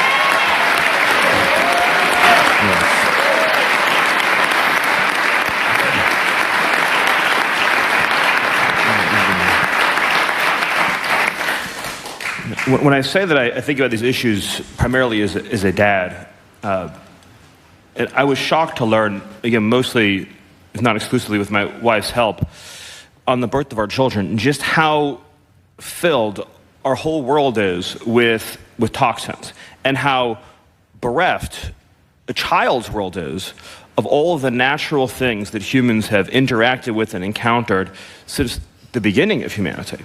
And we're still a natural being. Humans are still natural creatures. It affects your health if a child goes through its formative years, his or her formative years, without access to enough sunlight every day, enough exercise every day, to the microorganisms that exist in the world, in dirt and in trees and in leaves and all of the things that humans have interacted with. Now, a child that grows up in a world where the only things that child consumes are ultra-processed foods, baby food that is filled with sugar and preservatives, where because the toxins are in our environment, even in a mother's breast milk, we find, and it's in this report, right, we find traces of toxic chemicals because of what is in our environment, where that child is exposed from the moment they're born, everything they touch and interact with industrial chemicals, right? They're chemicals in the carpets in our homes, in the treatments in our yards, in our foods, cleaning products. And so you live your whole life from the moment you're I mean, think about any of you who's had a newborn. Think about how gentle and precious a newborn baby is, and the kinds of chemicals that they're exposed to from the day they're born, and what they're not exposed to, that they need to have I think the term is a microbiome, that you need to develop a proper immune system. And then all of these parents, racked with anguish when they find out that their kid has an immune disorder or a lifelong allergy or a lifelong skin disorder. And that may not seem like a very stressful thing until you have a kid yourself. And, so for parents, for example, whose kids have chronic eczema, right? That may not sound, that's a health crisis. It is a crisis for that family. It's a crisis for that family as they search every single day to find that cream or that lotion or that medication that's going to give that child some relief. And it's not normal. It's just fundamentally not normal for children to have any disease at all. Children are to be the healthiest among us. And of course, the most heartbreaking part of it, of course, is the pediatric cancer. There's no other primate in the world where pediatric cancer is commonplace. Only in humans. Why is that? Why do humans alone have children who are afflicted with these heartbreaking, life-threatening illnesses? And what's fascinating, and this is something that's not disputed, is that they have vastly lower rates of pediatric cancer in the developing world than the developed world. It is a disease of civilization. And think about that. And they find that when someone moves from the developing world to the developed world, within one generation, so their children, they have the exact same cancer rates as the existing population in the United States or other Western countries. So what is happening in our environment, in our food supply, in our lives, in our medical protocols that is causing us to be so sick? And when I grew up, in the 90s mostly, born in the 80s, but mostly grew up in the 90s, it was commonplace, for example, and this is still commonplace, but for every young boy that I knew who was deemed to be too energetic, they were put on Ritalin. I mean, think about that culture that we had and still do as a country, where perfectly healthy young boys, and I knew them, they had no behavioral issues. I never saw them act out in a violent way or disruptive way. But if they were simply too energetic in class, too happy in class, too excited in class, the teacher would call the parent, they would have a parent-teacher conference, and they would put that kid on drugs. And we've had that culture for decades in the society. And then we're surprised we have all this chronic illness, that we're surprised that we have all these chronic health problems as a country. So I could keep going. It's all in this report. But the bottom line here is that what Secretary Kennedy has done under the direction and leadership of President Trump is, for the first time in American history, the full power and authority of the federal government is being used to identify and solve the chronic disease epidemic and not to cover it up. So thank you very much.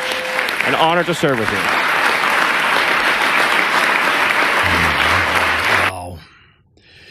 Demanding honest science, MAHA researchers plead to give us a warrant to ask forbidden questions about autism, ADHD, obesity. American ingenuity can't solve crises while politics muzzles uncomfortable data. I'm not going to go over the depressing statistics, but I want to highlight one fact that comes out of this report that is ringing sharply in my mind ever since I've read this version, actually even the earlier versions. Our kids, if things go on as we are, will live shorter, less healthy lives than we did. I have 3 children. I don't want that for them. I want them to live longer lives, healthier lives, happier lives than I have. And what this report says in its heart is that that's not happening right now and is not likely to happen unless we change things.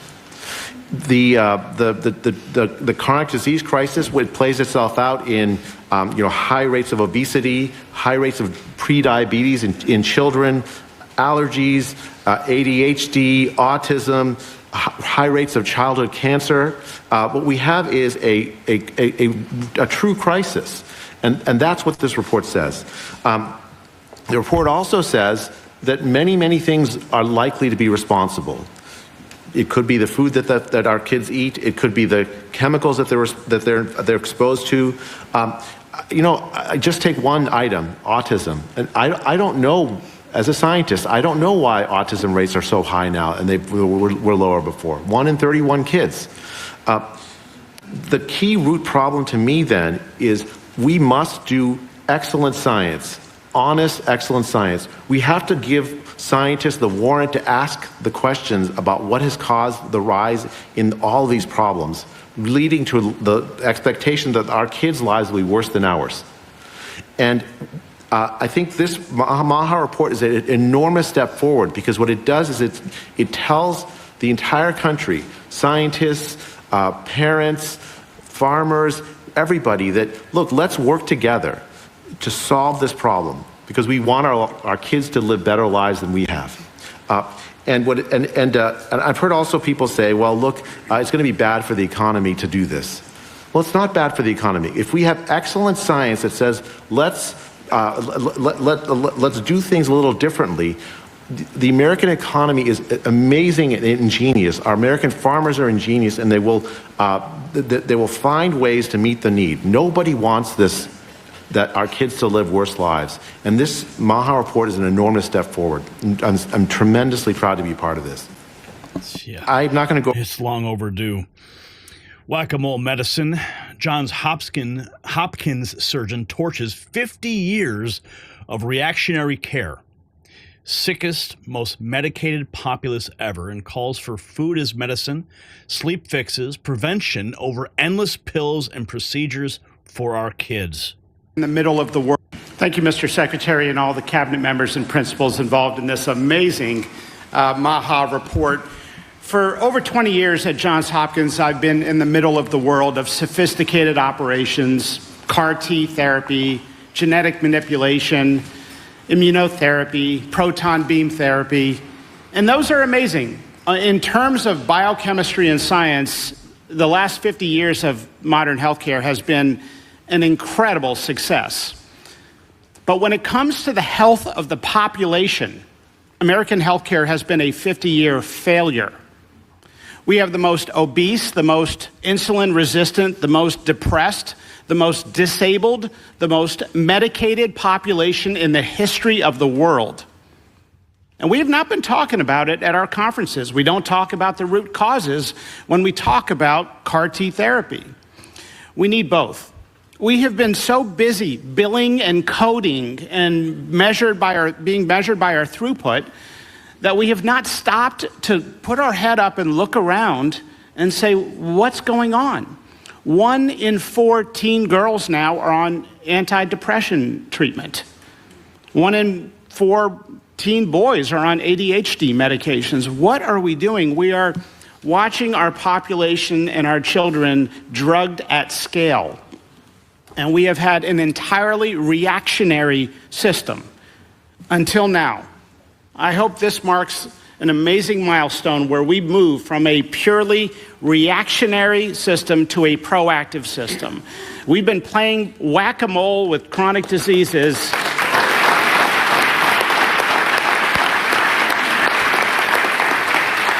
We have been playing whack-a-mole with diseases and losing. Maybe we need to listen to our patients, listen to parents who care for children, listen to the scientists who have been waving a flag for years saying, look at these root causes. Maybe we need to treat more diabetes by talking about school lunch programs, not just Ozempic for 12-year-olds. Maybe we need to talk more about treating high blood pressure with sleep medicine and stress management, not just first-generation antihypertensives, after second, after third generation. Maybe we need to treat more back pain with ice and physical therapy, not just surgery and opioids. Maybe we need to take an entirely new, fresh approach and talk about food as medicine. Maybe we need to talk about environmental exposures and chemicals that cause cancer, not just the chemo to treat it. And this marks this milestone moment for us to change the national conversation. Thank you, Mr. Secretary, and thank you all the members that work for that. Oh man, I love this. Oh, this is history, man. This is history. Oh man, we have a front row seat, folks. Farmers are a key fix. USDA chief declares no America without American agriculture. The new pact pledges profit paths so growers deliver nutrient-dense foods, reversing chronic disease while safeguarding liberty and feeding the world. His children. That was incredible, Secretary Kennedy. Thank you. What an exciting day for this country, for this historic partnership, Secretary Kennedy, between the U.S. Department of Agriculture and HHS. And most importantly, what an extraordinary day for America's children. It has been such a pleasure working with Secretary Kennedy and his team and the other members of this commission that are sitting with us today as we collaborated to finalize today's historic report. We at USDA have been so grateful to have a seat at the table to represent American agriculture community and discuss how we can work together to improve the health outcomes of our kids and our families. In my stewardship, the great honor of my life, in my stewardship of American agriculture, I have consistently advocated for 2 big things. First, that American agriculture is indispensable to all Americans with an immediacy and a frequency matched by nothing else. And second, that American agriculture is by its nature essential to American liberty and democracy. Combining both, in short, there is no America without American agriculture. This understanding is also our president's, and as you heard, also my great partner, Secretary Kennedy's. And my stewardship reflects and implements that leadership. It is not, however, fundamentally new in American civics. It goes back to our very founding. And within these walls today, the very same conversations by our founders here in this exact place 200 and some years ago. It is the consistent through line in who we are as a nation over the last 250 years. So when I praise agriculture, I do so with an understanding of its fundamentals and its worth. I know, as every farmer in this country knows, that American ag is something of a miracle. President Trump and our MAHA Commission also knows that our current health outcomes, especially for our kids, are unsustainable, and that American agriculture is at the heart of the solution. Chronic disease is a challenge, as we have all heard, in our country. When more than 1 in 5 children are obese, there is a more than 270% increase in that number compared to the 1970s when I grew up. Most American children's diets are dominated by ultra-processed foods that are high in added sugars and saturated fats. We know the American food system is the safest and most robust in the world, but we also know that we can improve upon those outcomes. Here's what I can tell you as your Secretary of Agriculture.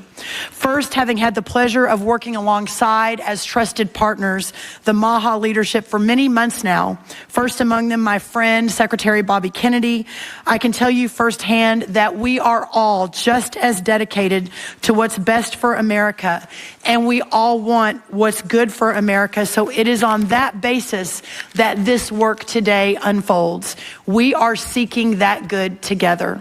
Second, this work is unfolding. This report is a beginning and not an end. Will there be some disagreements on the details? Yes, perhaps. Will all parties discuss and develop solutions in good faith? Yes, 100% yes. And will America's farmers have a champion at USDA and yes, a friend at HHS? Absolutely. As this process unfolds after today's first report, we at USDA look forward to continuing our work with this commission so we can find common sense solutions to protect America's children from the scourge of chronic disease that has affected so many families across this incredible country. I will finish with perhaps the best part of my day, and that is I too am a MAHA mom. I have 4 kiddos, 15, 17, 18, and 20. And my 20-year-old is joining us today. So Luke Rollins, if you will stand up, you are the reason we are fighting today.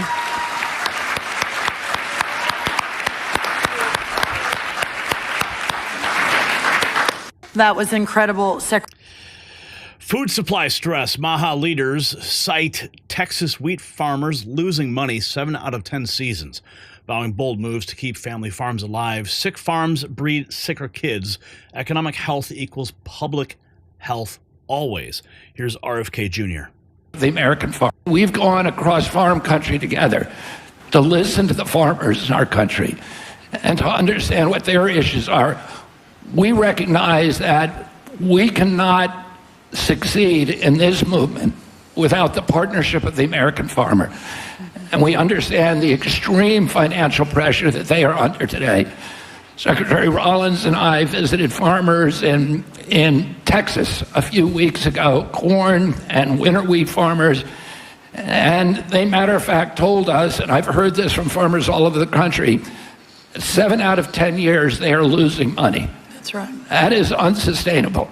And we want to make sure that as we go forward, that we keep the people who supply our food and who feed the rest of the world, that we keep them, not only allow them to survive, but figure out ways for them to prosper and to do everything that we can to make sure that our country continues to produce the healthiest food in the world. We've gone across. You got a front row to freedom, folks. Did you find value in this report? Smash follow and share, because our White House hard pass keeps us eye to eye with the power. grilling elites so you get unfiltered truth on America's health, liberty, and future. So stick with us because the bigger bombshells will keep on dropping. Wow, that was absolutely beautiful. Here it is. This dropped 9 hours ago. The new MAHA report exposes 4 key factors contributing to the rise in childhood chronic diseases and the path forward. It's time to make our kids healthy again. The MAHA report: poor diet, environmental chemical exposure, lack of physical activity, over-medicalization. Here we have this. Michelle Maxwell, good news for MAHA, but sad that they were in their products to begin with. Tyson Foods announces it will reformulate its food products to eliminate all synthetic dyes by the end of the month. George Beasy tweets, after declaring war on Big Pharma, Bobby Kennedy just declared another war on the food industry, poisoning America's kids. The MAHA investigators discovered up to 70% of food that most children consume contains ultra-processed ingredients. They also concluded that American children are drugged up by Big Pharma, over-medicated, and don't do enough physical activities at school. They found a lot more, but these few findings should be enough to dramatically change the way food is made in America. We are with you, RFK Jr. A lack of physical... I think everybody wants to prioritize the ultra-processed food crisis and try to reduce our reliance on ultra-processed food and try to improve the quality of the food, improve the nutrient density of our food. Little children, as they grow up, require micronutrients in their food for brain growth. Going through the other main bullet points of this report, chemical exposures are a concern, with the authors ordering a study on pesticides by next year, a lack of physical activity and chronic stress, basically kids playing less outside and more on their screens inside, and then over-medicalization, they say. The authors think kids in this country are being over-prescribed drugs they don't need. A generational accomplishment of the Trump administration will be reversing the childhood chronic disease crisis. It is common sense that Americans aren't chronically sick at high rates because of an absence of drugs. I think history made, man. Trump and Kennedy have now blown the lid off the most dangerous conspiracy against America's children. But here's the question that should set every parent's blood on fire. How many more children will be sacrificed before we demand total accountability? We want your unfiltered thoughts in the comments. What have you seen happening to our kids? Want to stand with the warriors fighting for our children's future? Well, head to shop.nextnewsnetwork.com and grab some gear that shows you're not just a spectator in this war. Every purchase is a battle cry. Every comment is a declaration of resistance. The medical industrial complex thought they could destroy our future. Well, they were dead wrong. America's children have 2 champions now, and they're not backing down. All right, thank you, Duty to Rebel, for that $2. And for the gift to Matt Schaefer. And Resto Guy dropping $20 right out the gate of that segment. Thank you, America. Thamk you. I know. Okay, so this next segment is wild.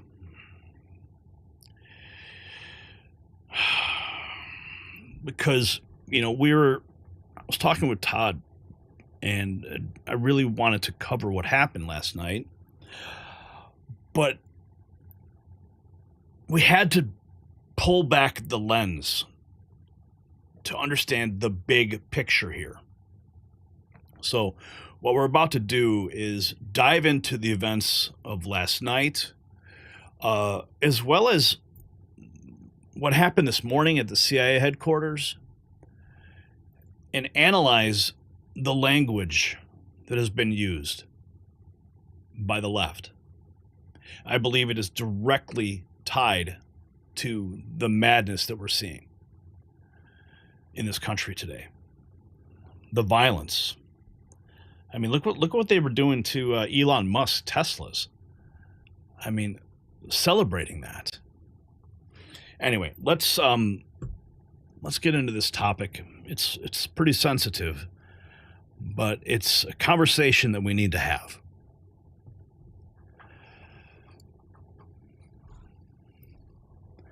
An ordinary night outside Washington, D.C.'s Jewish Museum erupted into horror, confirming the prophecy that Stephen Miller delivered outside the West Wing. 2 Israeli diplomats lay dead moments before a planned proposal cut down by a gunman yelling "Free Palestine," now facing global outrage. President Trump's team is moving with lightning speed, condemning the slaughter and vowing unflinching retribution. Now, this wasn't random violence. This is homegrown terror fueled by political leaders who cheer, mobilize, disrupt and punish, and dismiss the rule of law. Witnesses saw a local radical turn a culture gathering into a massacre, exposing security holes and the lethal cost of incendiary rhetoric.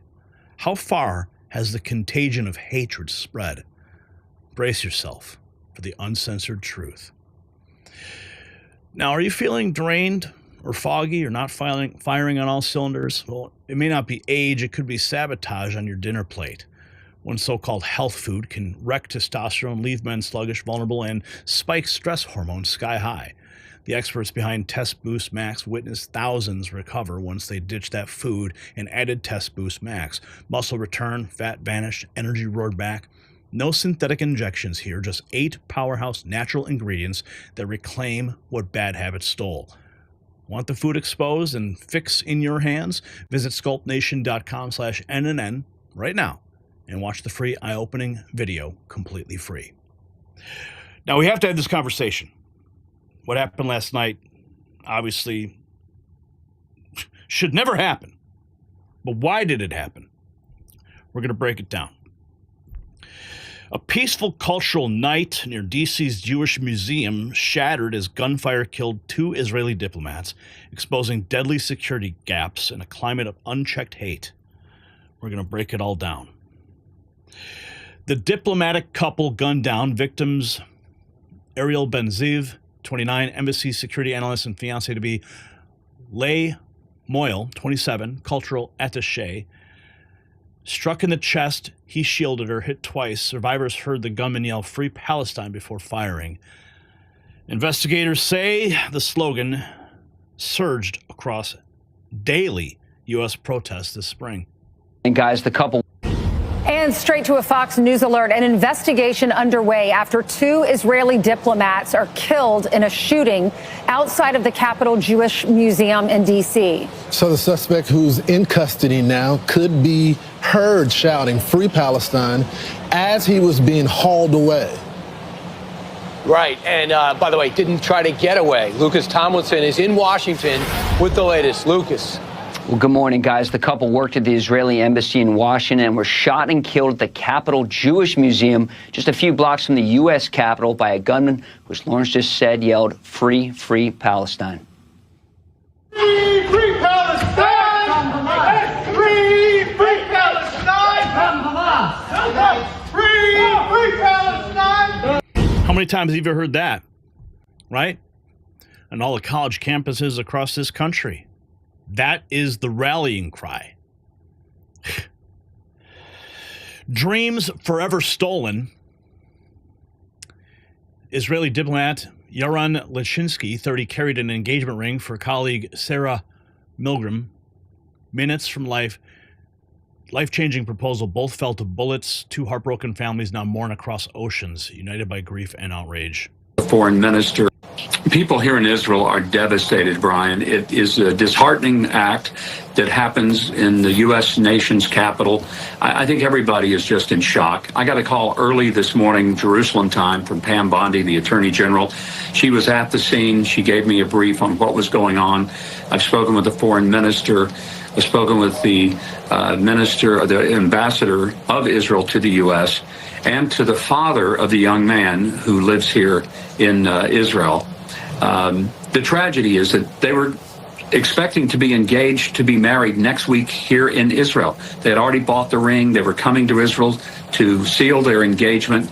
And it's just a horrific tragedy, an act of terror, and another way in which we have to recognize Jewish people all over the world are being singled out for these kind of horrible attacks.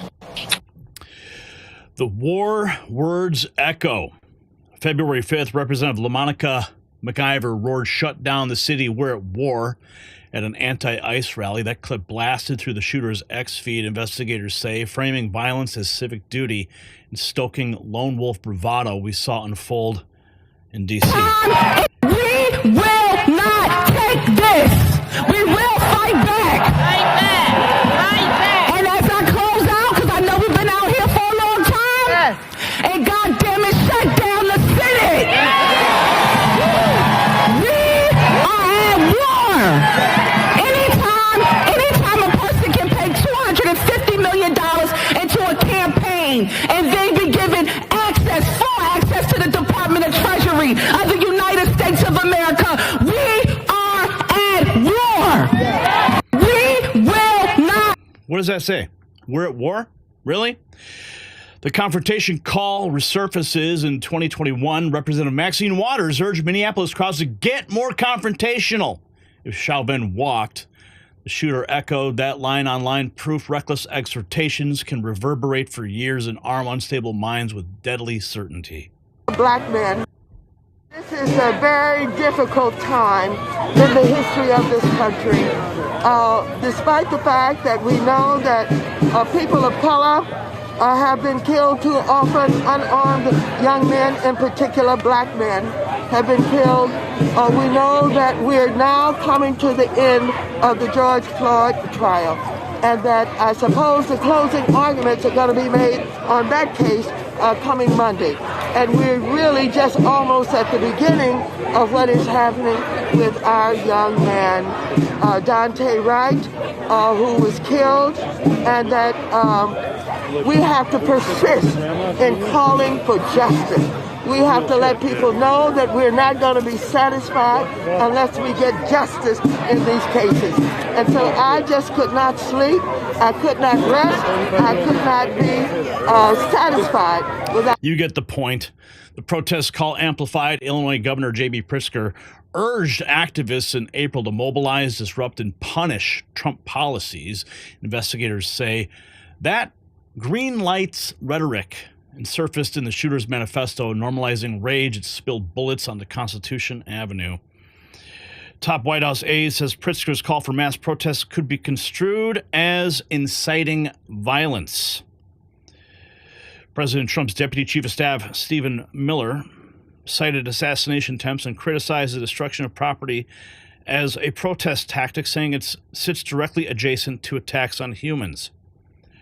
That article was written because I asked the question of Stephen Miller. He warned us in our West Wing chat. He torched Pritzker's mobilize, disrupt, punish call, saying Dem incitement would spill blood. Well, last night it did. 2 Israeli embassy staff shot dead. Direction and Stephen, Illinois Governor Pritzker just called for mass protests and disruption, saying Republicans cannot know peace, while Trump's border crossings are down 95% and ICE is locking up 800 criminals. Is Pritzker inciting insurrection, and will DOJ take action? Well, what I would say is that his comments, if nothing else, clearly could be construed as inciting violence. So President Trump survived 2 assassination attempts against his life. Of course, there's been many more credible threats against President Trump and his family and associates. We've, of course, seen this spate of left-wing domestic terrorism all across this country. By the way, the destruction of property sits directly adjacent to attacks on humans and physical attacks. In other words, once you tolerate and once you allow for attacks on property, you're just a step away from people throwing Molotov cocktails into people's homes. And you've even seen some, I think one example of a formerly prominent Washington Post journalist who seemed to be celebrating the murder of a healthcare CEO, right? Health insurance CEO. And that's the point we've reached in this country, where people are engaging in rhetoric and behavior that puts the lives of public servants in danger, puts the lives of conservative Americans in danger. And so that's the first thing I would say. And then, of course, secondly, right, just this war that Democrat governors and mayors are waging against federal law enforcement. I mean, this is nullificationist behavior. This is successionist behavior, where this thing, they don't recognize the supremacy of federal law enforcement in terms of protecting the lives and livelihoods of American citizens against a foreign invasion. We've never seen anything like it. And of course, the result of their conduct is that they're allowing illegal aliens to go free and rape and murder their own citizens. So I can't imagine having a leader in a city or a state that would privilege the well-being of illegal alien murderers over their own citizens, but that's where we are right now. So wider unrest. Earlier today at CIA headquarters, a woman sped towards the gate, ignored commands, and was shot before being cuffed. Langley was on lockdown earlier. A team is sweeping for threats from D.C.'s Jewish Museum to the agency doorstep. The violence Miller warned us about is snowballing. Why would this woman go to the CIA headquarters like that?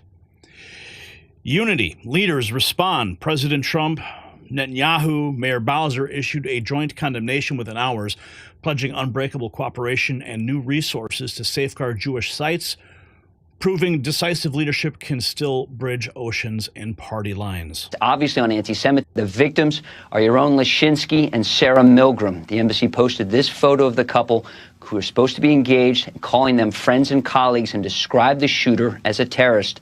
President Trump posting, "These horrible D.C. killings, based obviously on anti-Semitism, must end now. Hatred and radicalism have no place in the USA. Condolences to the families of the victims. So sad that such things as this can happen. God bless you all." The victims are your own Leshinsky and Sarah Milgram. Candlelight crowds gather. Hundreds returned at dusk with candles, psalms, and free meals for mourners. Small businesses donated proceeds. Rideshare drivers ferried families. Terror sought fear, yet compassion flooded the plaza instead. But yes, Bill, last night our U.S. Marshals were out here. Security has been increased in many places. We want our Jewish community to feel safe. Again, police believe right now he acted alone. But, you know, people out there see things and do things and just be vigilant and protect each other. And this world has got to be stop being filled with so much hate in this world. I mean, this was a beautiful young couple, and we have got to come together today, and we have got to support our Jewish community. Yes, Bill, last night... Justice path clarified. Former Florida AG Pam Bondi praised the rapid multi-agency response, but urged evidence. I lost my place.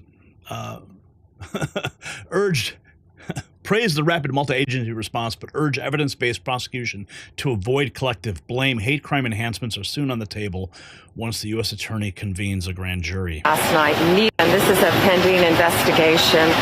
What I can say is two beautiful young people were gunned down last night needlessly. You know, I saw his body being taken away from the scene. That was horrific. No parents should have to be called and told that their children were violently murdered leaving a religious event at the Jewish Museum. That should never happen in this world and not in our country. And this person will be prosecuted to the fullest extent of the law. As far as the facts in the law bill, we'll follow those. We'll follow those where they lead, but we will ensure everyone, America will be safe. We will do everything we can. This violence has to stop. Alarming hate trends. ADL's 2024 audit logged 7,523 U.S. anti-Semitic incidents nationwide, 58% tied to Israel rhetoric. Analysts warn chants like globalize the intifada migrate from hashtags to handguns when political leaders wink at confrontational tactics. Nationwide Guard Up U.S. Attorney Janine Pirro formed a task force with FBI, DHS, and Capitol Police to deliver a 30-day blueprint for hardening synagogues, embassies, and museums, adding grants for bollards, cameras, and active shooter training. We will follow everyone in Washington, D.C., state, local, and federal agencies, and our great U.S. Attorney, Janine Pirro, who will be prosecuting this case, will be doing everything in our power to keep all citizens safe, especially tonight our Jewish community. We will follow the facts, we will follow the law, and this defendant, if charged, will be prosecuted to the fullest extent of the law. Everyone in Washington. And they were. So you want to stay informed daily of this breakdown, cut through the spin, smash follow, and ride with the Next News Network. Our White House hard pass creds let us grill power and bring receipts. Mainstream outlets bury. Stand united. Get truth nonstop. No disappointment ahead. So I think the overarching message here is really what, Stephen Miller said to me at the White House. That the leadership, Democrat leadership, has been so, they've been sowing these seeds for years and years and years. They're greenlighting these types of activities. They're looking the other way. Look what happened with Elon Musk and his company and all the Teslas that were destroyed. Innocent people just because they didn't like what he was doing with Doge. Did you hear any Democrats condemning that activity? No. In fact, Governor Pritzker comes out and says Republicans can know no peace. This is just another symptom of the major problem with the violent rhetoric that comes from the left. It all needs to end.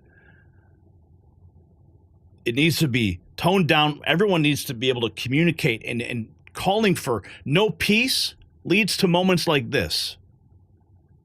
And it's not just about the free Palestine thing. This is just one leg of this entire destructive apparatus. It's got to stop. It's only going to get worse. We just got to pray for peace and calm heads. Now, this massacre, it's more than heartbreak. It's the alarm bell that Stephen Miller rang about political leaders stoking rage for power. So here's the question burning on every patriot's mind. How long will we let calls to mobilize and disrupt and punish fester in our streets, on our campuses, inside our governments? How long? We want your uncensored take in the comments on this. What are you witnessing where you live? I want to hear your story.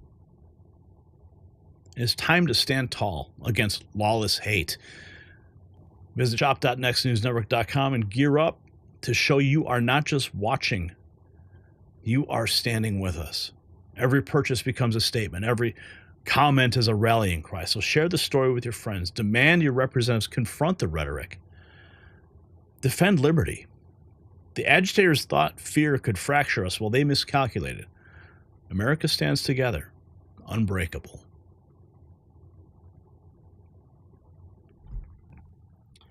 All right, folks. Let's see. What is this? Resto guy dropping $2. A blue hair teacher taught how to... Yeah. Man, that's bad. You got me. All right, well, it's 1:30 in the morning here. I'm going to close out this show because it's been a very long day. I don't think we're going to have a show tomorrow, to be honest with you. I've got a lot of administrative work I need to catch up with, but that's the whistle for tonight. 5 shocks to the system, 5 cracks in the establishment's facade. We opened up with the AUTOPEN affair. 45 executive orders, one mechanical hand, and a constitutional crisis that dwarfs any gate.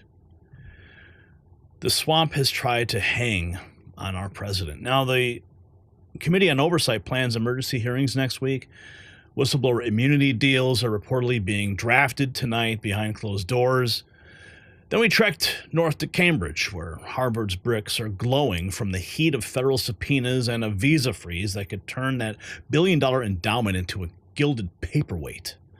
Our third front was Secretary McMahon's demolition plan for the Department of Education, proof that even D.C. monuments to mediocrity can be bulldozed when voters demand local control.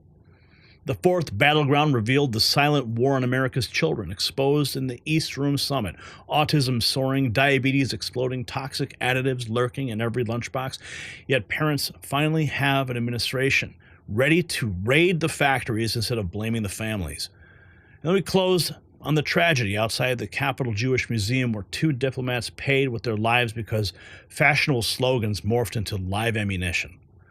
Authorities promise walls of steel. Well, we'll keep the cameras rolling until those promises stand in concrete. And if tonight's reporting hit you like cold water, remember, the only reason we beam this signal to millions across YouTube, Rumble, and X is because you keep the lights blazing. Algorithms throttle us, corporate media ices us out, but a single text from you outguns every silicon sensor.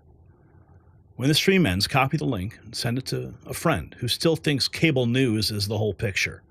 One tap, one new set of eyes, one step closer to replacing hollow commentary with hard truth. Your super chats tonight did more than stoke conversation. They funded midnight FOIA requests, travel to whistleblowers, and the bandwidth that lets a nurse in Peoria debate a veteran in Kabul in real time. We splashed your sharpest takes on screen, and the archive will preserve them long after tonight's headlines fade. So to everyone who chipped in, thank you. And to anyone still considering, the donate links sit below. Every dollar is a vote against silence. And don't forget the merch shop, hats, hoodies, mugs, simple, bold conversation starting.